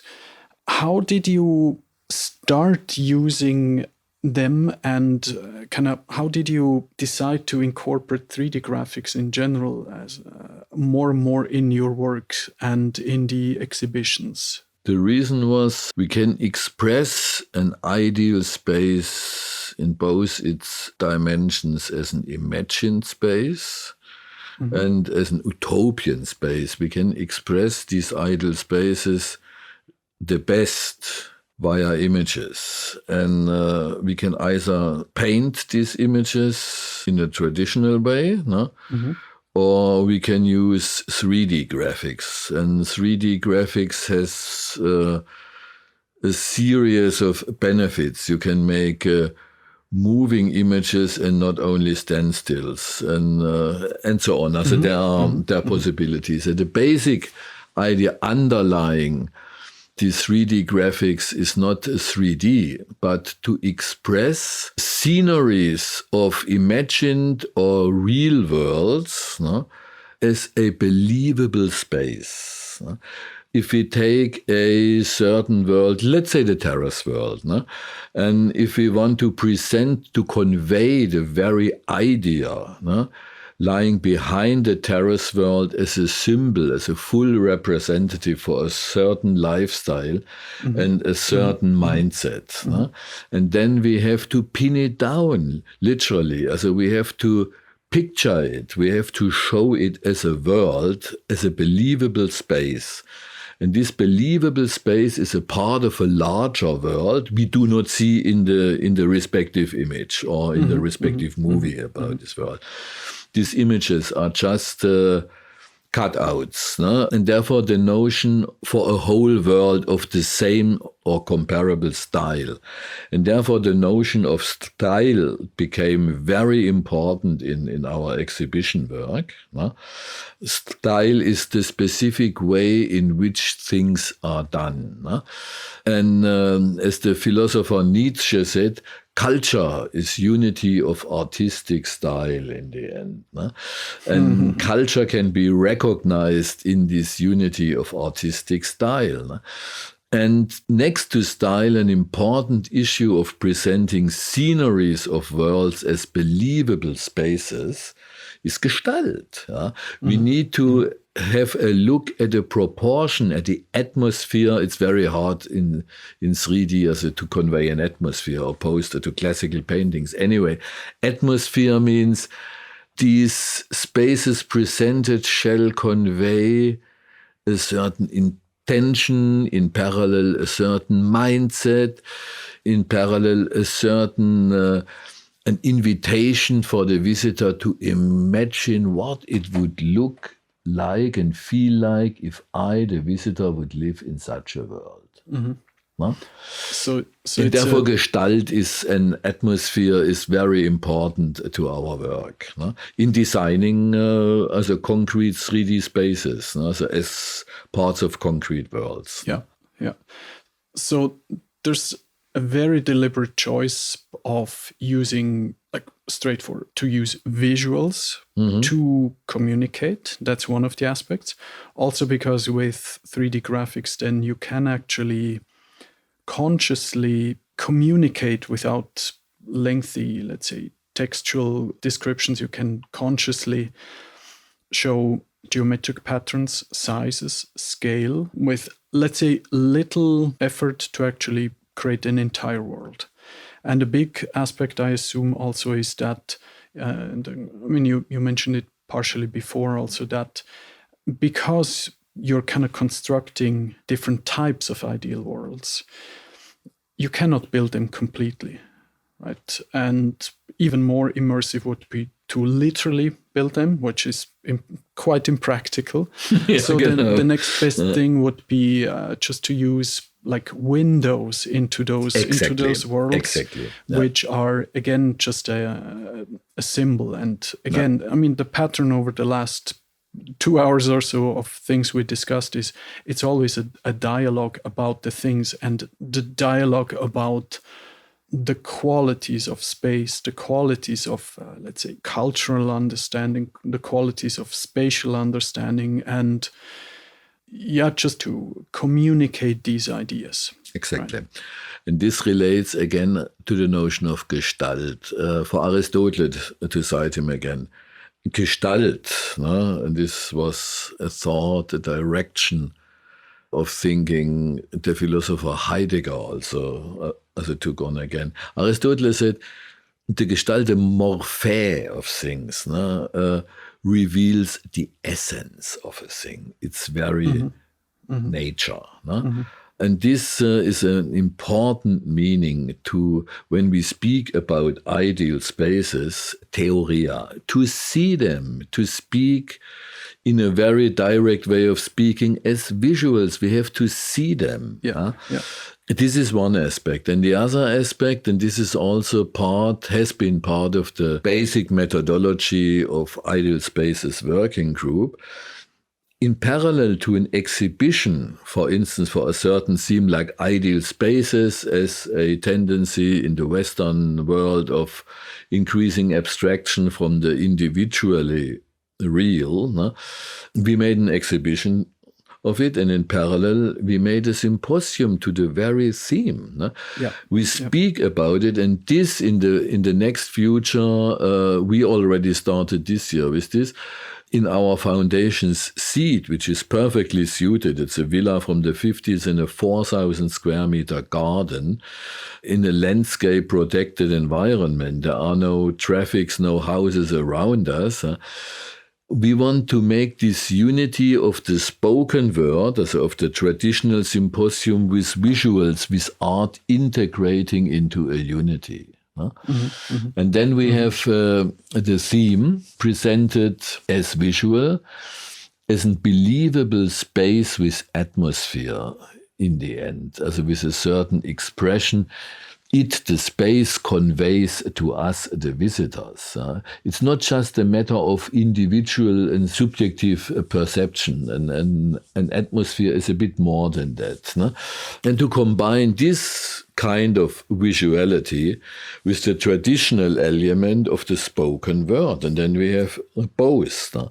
And to proceed in this way in elaborating, and this is an important task of Ideal Spaces in the very next future, to elaborate relevant themes of today, like, for instance, the Green City theme, in this new way, and addressing aspects also which are normally not occurring in the dialogue. For instance, to give a concrete example, Green City. We made a symposium we called a Natural City, not just Green City, because for human beings as cultural animals and as a zoon politikon, a natural city encloses a nature, so the green aspect of today's green cities, but also culture. Where is culture in the natural city? What we do, for instance, with the existing cultural heritage in our existing cities, which have no technologically perfected ecological features. So a Gothic cathedral has no heat insulation. It was not needed by intention. It was not important for the people, because the symbol counted and not the heat insulation, and so on and so on. And to proceed with addressing unusual aspects, another example of a thing we already made and which can be looked at our website also. Next to the Natural City Symposium, we have been invited in the Italian pavilion in the Venice Architectural Biennale in 21 to speak about resilience, and we addressed resilience with utopia. Normally, nobody speaking about resilience has the idea resilience and utopia. It relates to another. These are ideas, if you conceive ideas as domains of being. And then these domains of being relate to each other. It makes sense when we are speaking about resilience and the hidden search for identity and keeping identity even against all odds. We are speaking about a utopian venture because the idealized identity is the utopian identity. And here again, we are in the discussion circle of the ideal spaces, end state, and so on. These domains of the being expressed as ideas are in fact relating to each other. And this we addressed in the Resilience and Utopia Italian Pavilion workshop. So we start to see the pattern about isolating the topics, about space, culture, all of the notions which we discussed before. And then so finding the topic to address in the research that the working group is doing, and then using all of the different media available. So 3D visualizations, for example, or even there's more technologies like projection mapping, using or video and so on and so on, right? So there are multiple media. Then there's symposia, there's the dialogue of like discussing the things to move forward with some of the insights. Now, interacting with the exhibition, with the visuals, the interaction is important. Yes, of course. Now, I just wanted to go in this direction. Anyway, so over the last years, you were able to exhibit in enormously prestigious venues and locations. You just started to mention just 2 examples so far, next to your own symposia, which you're also organizing since a couple of years. So can you give us a few of the most prestigious highlights of where you exhibited in past? Prestigious. This is, I would say, for me, I was happy that we could exhibit at those venues. One venue was the Venice Biennale, where we exhibited for several times, and we had this symposium, and this was a real highlight in the Italian pavilion, to be invited in the official Italian pavilion for a one-day workshop. When was this? Was 2021. And another place where I was very happy was we have been invited in the Shusev Museum, in Moscow, the Russian State Museum for Architecture, to make an exhibition. This was very interesting and also interesting as a very short to what is our concept filled with life as regards the exhibition space. And this was the most revolutionary exhibition space we created so far. It was a large oval, overall length, if extended, of 16 meters anywhat, 3.50 meters high. And then we had a large artificial carpet, like a living gobelin, over this entire oval. And then at certain places, you could touch, as a visitor, the gobelin, and then a world was popping out.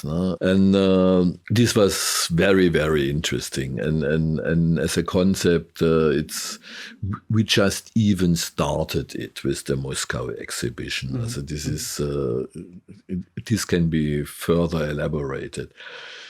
Just to give examples, these were places where I was happy that we have been there at all.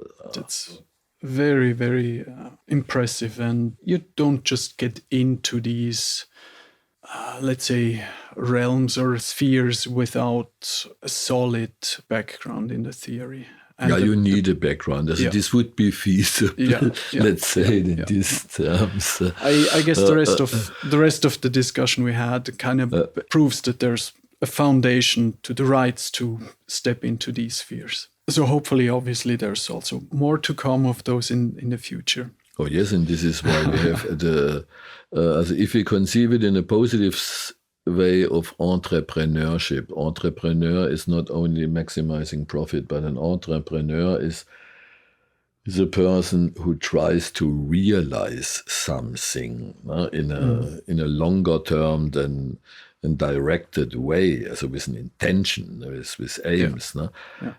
For me, ideal spaces in this kind of entrepreneurship is an enterprise. And I will continue with it for sure.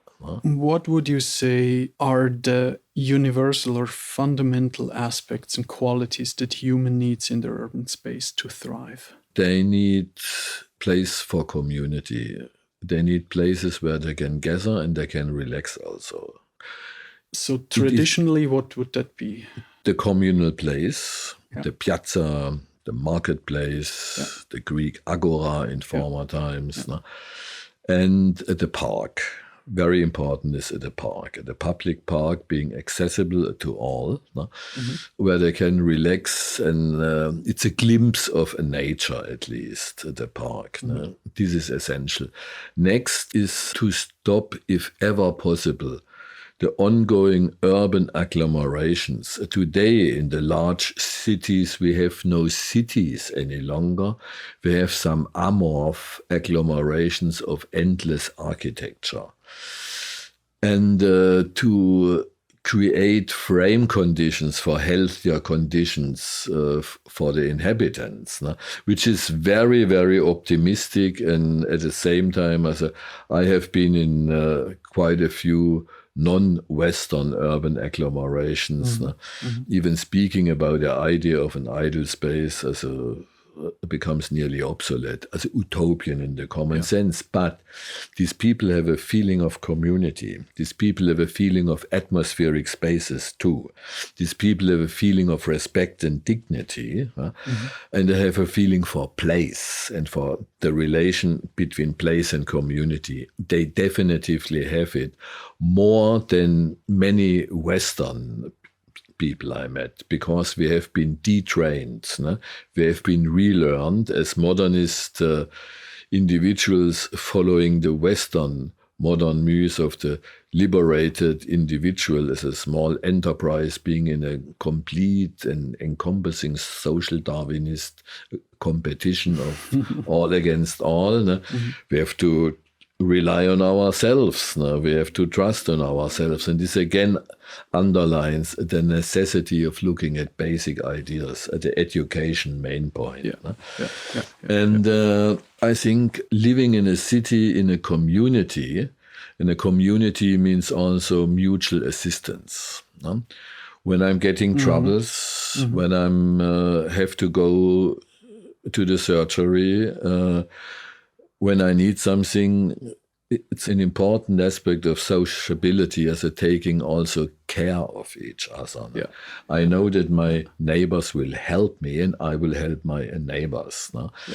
This also makes up a community. Community is not identical with losing one's individuality, not at all. And more healthy conditions are hard to achieve, I know. In urban agglomerations of today, how to do it realistically.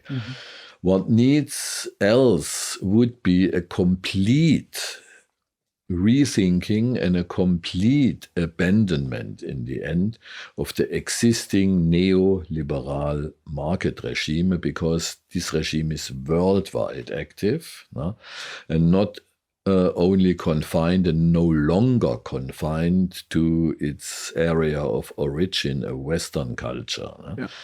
Neoliberal market and a human way of living deserving the name are opposites. But the main point is place-making for communities. And in this wake, we have to consider if there is a decentralization of these urban agglomerations, for instance, if there is a further also political decentralization feasible and first of all possible. It is the end of the idea of the one ideal state as the overall governing institution, as the overall architecture directing us all. It's in a direction of a terrace world, and this is utopian, and this is a kind of Here, me myself, I'm in the danger to become one of these sentimentalists I criticized earlier, but in the sense of a guiding star, as a utopia as a guiding star, this would be a very good society. You know? We have examples, at least in utopian novels. For instance, Ernest Callenbach's Ecotopia from the 1970s. Or earlier, the William Morris London after the decline of a Western capitalist techno-civilization, end of 19th century. This could go in this direction of decentralization, or Ursula Le Guin or such authors. No? But it's all in the direction of the terrace world utopia. And this presupposes human beings who are not eager to become fundamentalists. And this is the unrealistic point about this utopia. You would need, to answer your question completely, also for urban conditions, I think you would need in the future, no matter if you like it or not, more police, more central state. This means not more surveillance. No?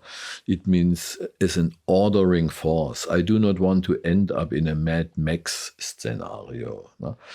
And with declining economics and with declining social security, accompanied by a decline in economics, we are facing this Mad Max scenario. They become not unrealistic, let's say this. I mean, or the totalitarian state, and this is no alternative. Yeah. This is no alternative. Yeah. One of the aspects there is because of this current interlink between tech giants and because of the lack of the linking between kind of the executive parts of governments and politics, because they are so tightly knit together because of corruption and so on and so on. Yeah, let's not dive too deep into those aspects, but I understand where you in which direction you want to go, because, for example, you mentioned kind of healthcare. If you want to go and have some operations, that is something that it needs to be seriously planned, and is not something that you can just organize in a small community of people that are, let's say, they cannot help young you. And healthy, right? They cannot help you. Right, they will not be able to help you. So there needs to be systems kind of in place that are there for those that need it, but kind of more on this social side of things.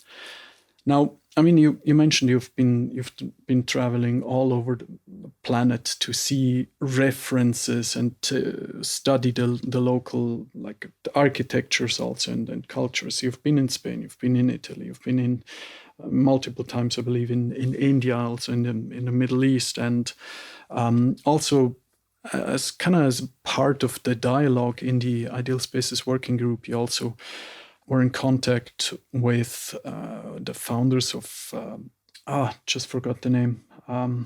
The Burning Man guys? Yes, Burning Man, obviously. What is there to be learned from, let's say, the Burning Man community? It's a luxury utopia for weekends.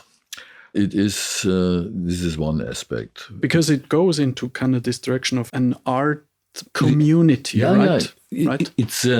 It has very good intentions, and this basic idea to combine it with art as an expression, as a symbolic expression for something it's a good point. But now the buts are coming. This is once a year.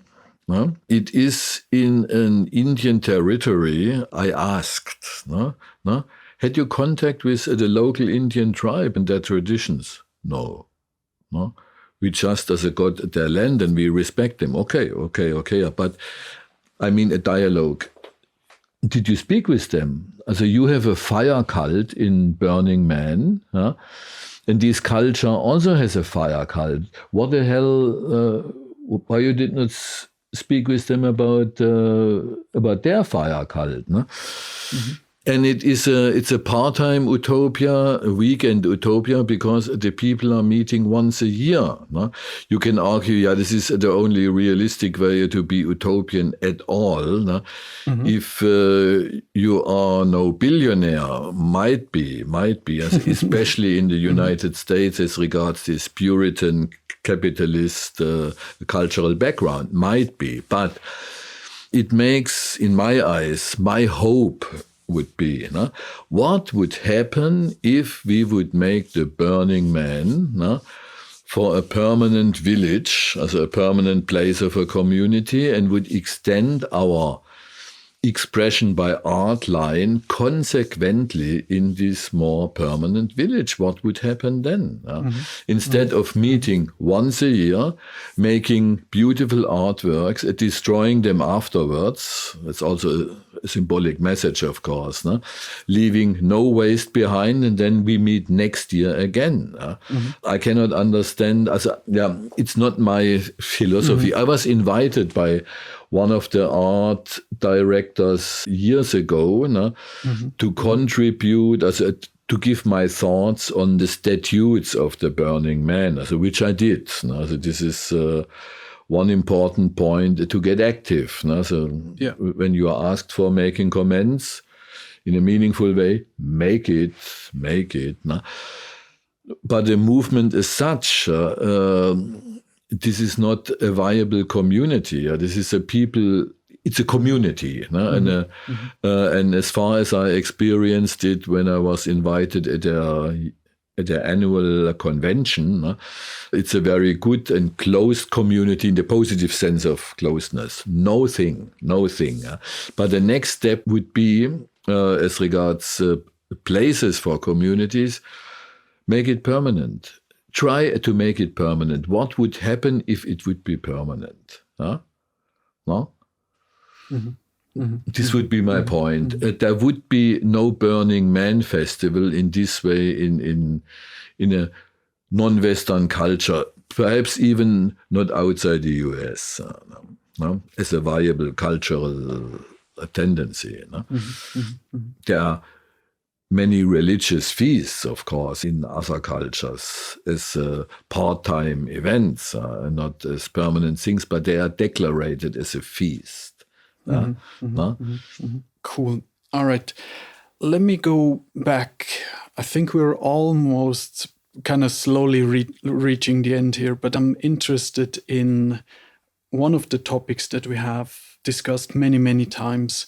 And I just wanted to drill down a little bit deeper on this. So what is the difference between nature and culture? And where does the discussion of this dualism originate from? Because it kind of in the sense also of the reflection on me being a human being is, am I part of nature or not? That's a good and important point, in particular important as regards idle spaces. So the conceptualization of an imagined space as a good place, in the end. Nature and culture, all cultures make this difference between nature and culture, but no culture except the West, the Western Occident, made this distinction in such a sharp way, to really distinct between nature, which is the wild part, the non-artificial part. This is not architecture. It's not the proper human order. It is a combination, it's a mixture, as regards the origin. It's a combination between Roman origins, as already in antiquity it started, and it has been intensified with the Christian heritage, is my thesis. And it was mainly the Christian heritage responsible for this deep division between nature and culture. Human beings, according to this worldview, because it is a worldview, as a heritage, it is a worldview still existing. according to this worldview and perfectioned with the rise and the further elaboration of the so-called exact natural sciences, nature is a non-human thing. It might be that humans are originating from nature. It might be that humans have still elements of nature, also our biochemistry, our etc., etc., etc. But this is not truly human. Truly human is to have culture. And the very etymology here, again, is important. Cultura means cultivation. It is of Roman origin. So cultura comes from colere, also to take care of something. And this can take many forms of taking care. This is neither bad nor good. And it's just heritage and just ideas as images about the relevant world as reality. Cultura is not that what can grow out of itself without any observation and without any intervention. And this is the point. Colere, to take care of, means intervention. The colonist, the colonized guy too, is a person who has been domesticated. This is not the... By definition, yeah. By definition. And this is at the this is at the basic understanding of culture we have, also rooted in our Occidental heritage. The Greeks, for instance, as the other source of cultural heritage before Christianity, the Greeks had no word for culture. This is interesting. They also practiced cholera and everything, but the Greek ideal for the city, the polis, was the synoikia, the living together of the city and the surrounding land, agricultural land, of course, but it was surrounding and it formed a unity. Yeah. So what has been the ideal of the today's green movements, also as a neo-religious movement, is this reunification of nature and culture, as it was attempted, at least and practiced as an attempt, practiced in the Greek polis. The polis is the domain of the nature, the non-city part and the city alike. They formed a whole system, one Gestalt. This is not only city, the polis. Okay. It's important because it became an ideal again today with these green concepts. And culture is also, in this Western perspective, culture is also to domesticate the forces of nature. Francis Bacon made in terms of mindset, made the program for all the exact sciences to come later. And Francis Bacon had descriptions how to approach nature in experiments. You have to approach her like a witch in an inquisition process. Wow. You have to tear out the secrets of nature in order to utilize them for human culture, and so on, and so on, and so on. You can read it in his Utopia about the new Atlantis, where this whole program is lined out. Later on, B.F. Skinner, Futurum 2, where the whole program is lined out. B.F. Skinner was a behavioralist, also hardcore positivist science with social engineering in the 20th century. And and so on and so on. And nature in its original concept is physis. So our word physics comes from there. Physis in its early Greek origins also, so long before Aristoteles, and so who coined the term officially. Physis was like a plant. It's a capability of pure self-organization. And Physis is a being that grows out of itself, with its own powers. It does not need a master plan from the outside or an imposed system of cholera, of making arable land from the outside, imposed upon nature. Physis is a capability that grows out of itself, means is viable out of itself, no? Because it can grow out of itself by its own means. It does not need any external force no, for doing so. No? This is the idea of the physis. No? And later on, this idea became, in this Christian heritage part, physis is the source, a potential source of evil. This is very contradictory. On the one hand, is the creation of God, means not bad per se, no? Because God created it, and God is not a bad entity. Yeah? And on the other hand, the physis is all what is not rational, what is not leading to redemption. Huh? The physis is sexuality, very dangerous thing in the Christian tradition, very dangerous thing. Also in Islam, very dangerous thing. Huh? In the monotheist approaches. Bracket has to be avoided. Physis is uncontrolled greed. Physis is everything uncontrolled. Pure emotions, greed, sexuality, wilderness. Essentially, physis is wilderness. This is outside our inner.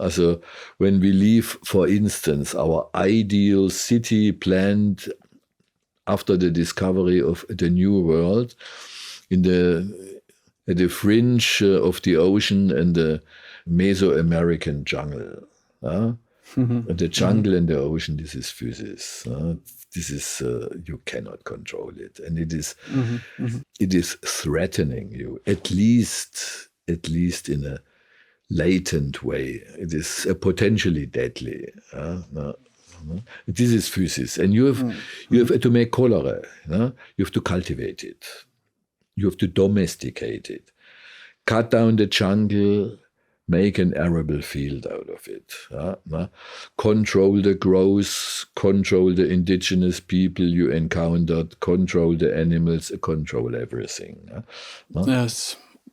Fascinating, but also kind of, right, there's multiple definitions depending on the, again, culture in which a certain definition of nature and culture originates from. I mean, you just mentioned multiple different views.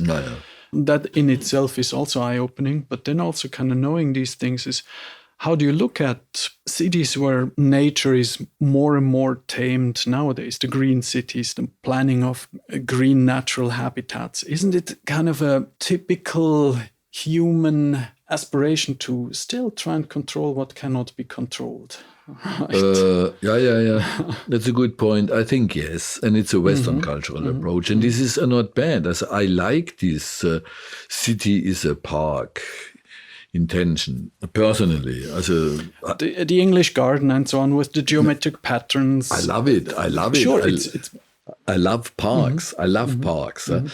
And I love the idea explicitly pursued since the 18th century of the green city, bringing nature back into culture, into the city. I like these approaches, up to a point.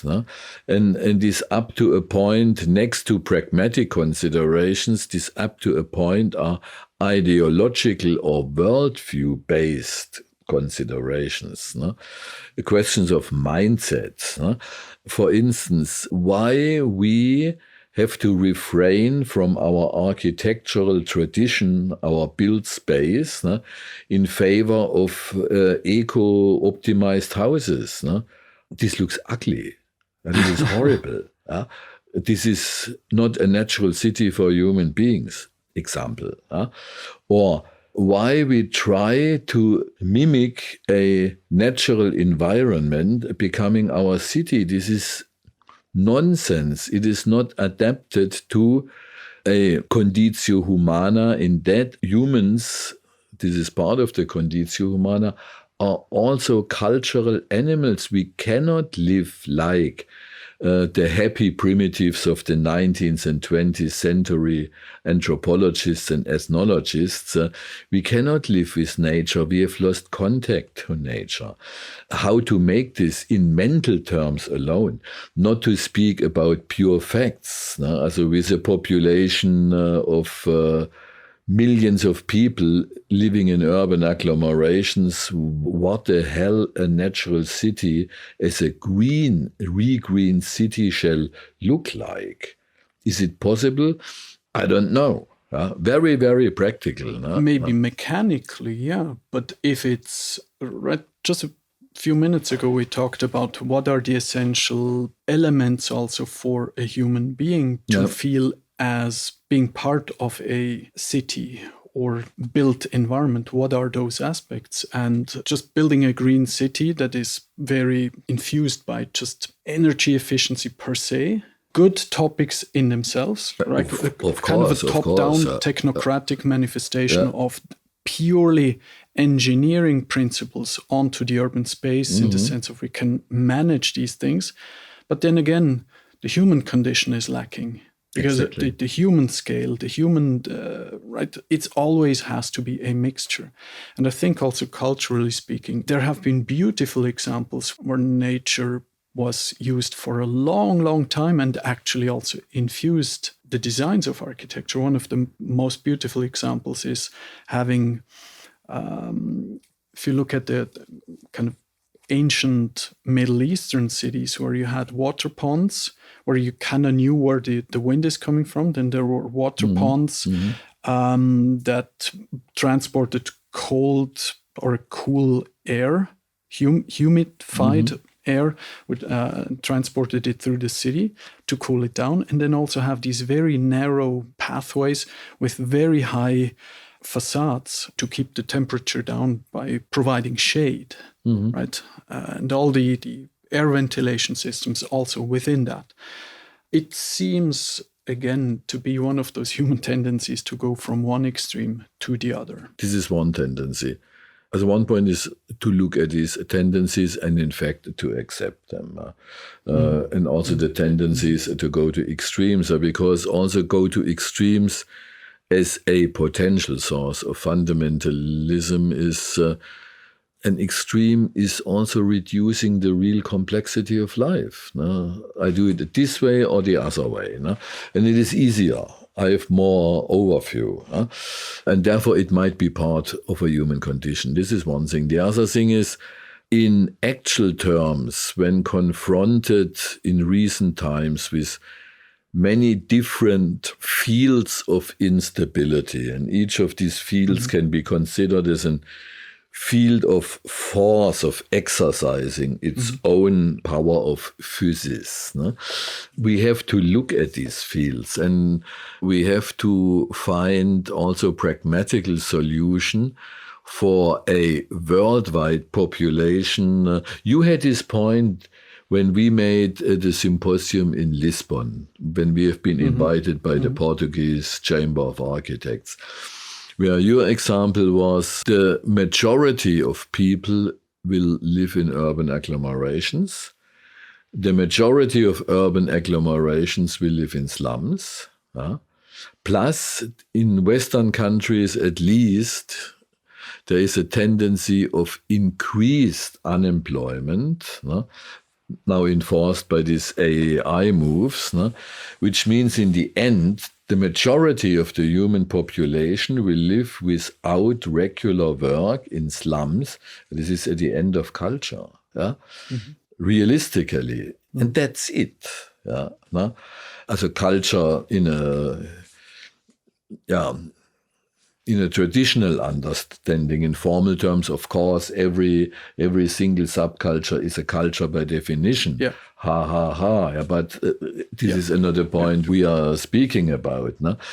This is one reason why I founded Ideal Spaces Working Group.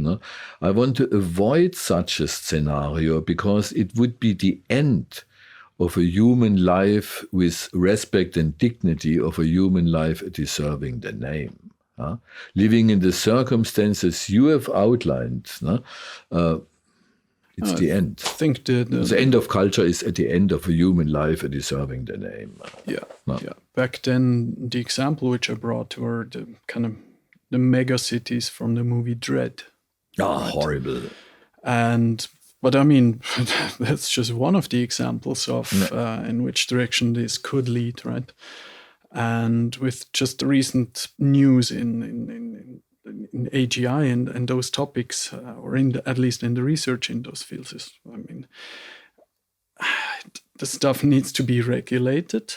And if not, if only a few can control these technologies, they eventually, the winner takes all, right? But then the question is, are these winners interested in the life quality or the suffering of the others? In order to judge this question, you can just look at the statements the existing winners make. For instance, people from the Silicon Valley, how they see society, how they see the human being in the end. I think you cannot say they do not care about it, but they care about it in a certain way, and in fact they do not. Also, there is, for instance, a friend of mine that told me, living there in the San Francisco region, these tech billionaires are planning a new ideal city. A new ideal city only for tech billionaires.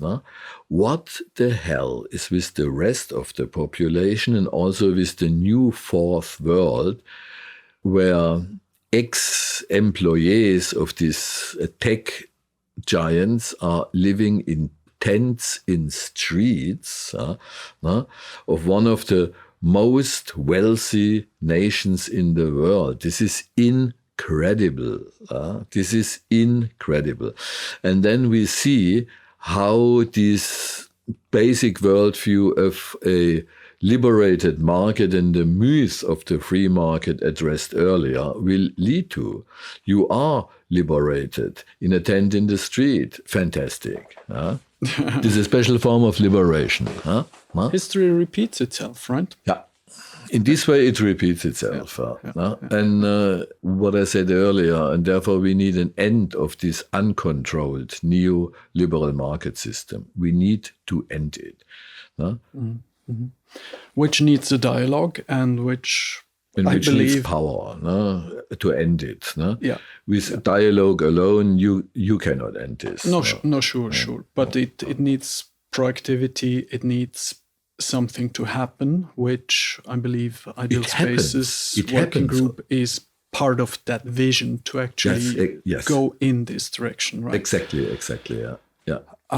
So just to wrap the official part up, what are the next plans or the next step for the Ideal Spaces Working Group now in the next, let's say, 2 years? As we want to establish the Ideal Spaces Working Group as a forum for discussing these very issues we addressed in our today's podcast with a focus on placemaking for communities. For this, we have in the planning 4 symposia already for the next year. And the forum is one decisive point. Also to bring together people, decision makers, architects, urban planners, academics, but also really interested citizens, in the sense of a dialogue to come to results on relevant themes today as regards, in the end, places for communities. And this is the point. For instance, we have planned with Alan Siegel, an American artist and architect, we have planned a symposium, Neoliberal Agenda and the Public Space. This is one theme for next year. This outlines the framework, the entire socio-economic ecosystem we are living in today. And each ideal space, hope for ideal space as placemaking has to consider. This is one thing. Another thing already mentioned is this workshop about a dialogue. We are making it together with members of the German Pen Association, also the Association of German Writers, with writers in exile, here with 2 guys from Iran. They developed, based on Greek ideas of dialogue, of polis, and of freedom, they developed a format we want to install here in new conditions, speaking about the dialogue as a premise for a better human life and as a premise to be relearned today. In particular, as Peshman Golshin, this Iranian writer, said, especially for the younger generation, because he said, and he's active in the university, a domain as a teaching, he said, the majority of the students lost any sense of making a real dialogue. In their predefined bubbles, they do not listen to the others, as they are thinking by emotions mainly, he said. To keep a dialogue is an art, he says, as coming from the Greek. It's an art, and you have to be very attentive in making a dialogue and first of all open. And these people are not open, he says. These are not open any longer. And therefore we combine as a polis, as an ideal, one ideal amongst others, an ideal of placemaking for communities, this concept of the Greek polis. We combine it with a dialogue, with the art of relearning dialogue, and this we plan to install in a series of workshops. This is another thing. And then we are planning a symposium with architects from Portugal who made new public places in a UNESCO-protected cultural city. Very, very interesting. Also, they were present on the Natural City Symposium we had this year. And we will enlarge this theme of the natural city with a focus on placemaking in this Portuguese town in Guimarães, in Portugal. And we want to invite, and this also relates as addressed to the forum in general. We want, via this symposium, we want to provide a forum on these relevant themes with a focus on placemaking and community issues, and the city of the future, as it is often called, how our cities in the West, at least, shall look like in the very next future, in order to avoid Judge Dredd scenarios also in the West. And we want to make it not only with academians and not only with architects, also with academians, also with architects, but we want to have decision makers in the symposium. And these are not just politicians, these are investors, these are developers, also people who decide how a real space shall really look like if built. These people we want to include, and this is our main aim for the next 2 years, to establish such a forum and with the related symposia, and to combine the symposia with art as an integrative element. We have the garden here. We have experiences with exhibiting artworks in the garden. In this direction, we want to proceed more consequently in the next 2 years. Yeah. So again, not just talk the talk, but also walk the walk. Walk the walk. If ever possible, walk the walk. Not only, it's definitely not intended to be just an echo chamber about the dialogues, but also get people that can make change, get them also involved. Exactly. Nice. This is an aim, to get these people involved. It is tricky and difficult, but it is an aim, a decisive aim. I believe it's an important aim, definitely. Of course. Definitely. As I experienced it in my former life, of course. No? Yeah. Without them, you can just talk. And then you have just academia, talk in the bad sense of academia. Yeah. People interpreting the world, no? But the world is not only interpreted. First of all, the world is the world going on, no? And shaped by people with influence, no? And that's it. No? That is absolutely that's the reality. All right, 2 last standard questions. Is there a book or 2 that you would recommend to anybody to read that influenced you or you think could influence the audience? There is a book about the dignity of the human being from Pico della Mirandola. This is an Italian humanist from the Italian Renaissance. No? Very, very readable. No? Another book is I have to think about it. No? Another book is from a novelist, Bradbury. It's called The Illustrated Man. This was one of the basic concepts next to the living Gobelin underlying the Moscow exhibition, a design. Brilliant. Short stories, brilliant. Another book is, as regards Gestalt, Goethe, Johann Wolfgang von Goethe, what he wrote about morphology, morphologische Schriften, readable. No? You might, as a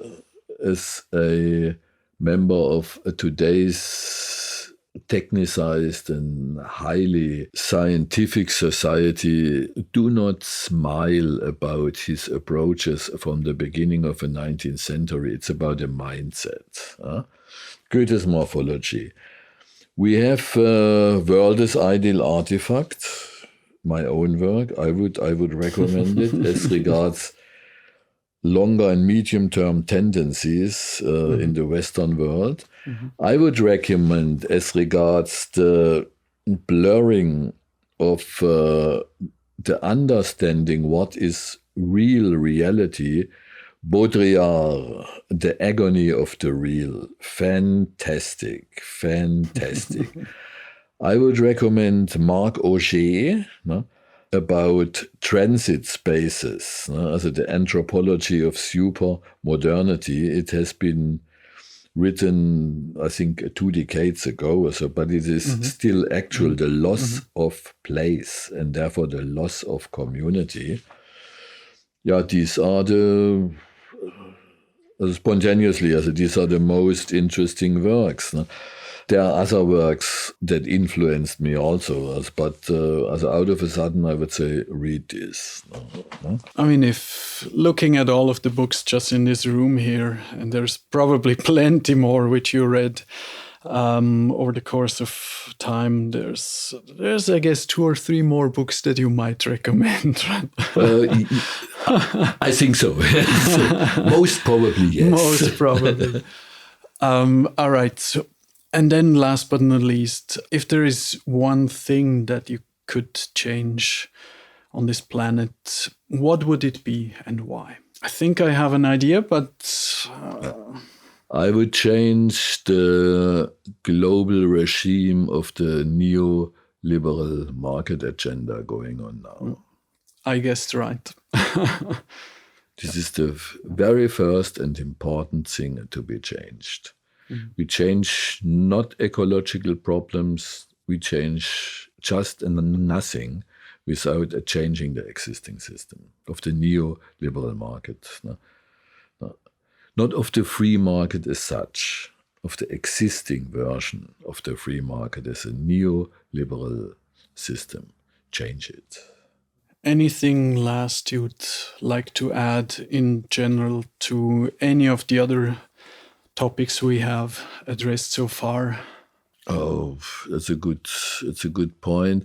No, not for the moment, because I want to avoid that we are making very interesting discussions, but very long discussions about many different points right now. No?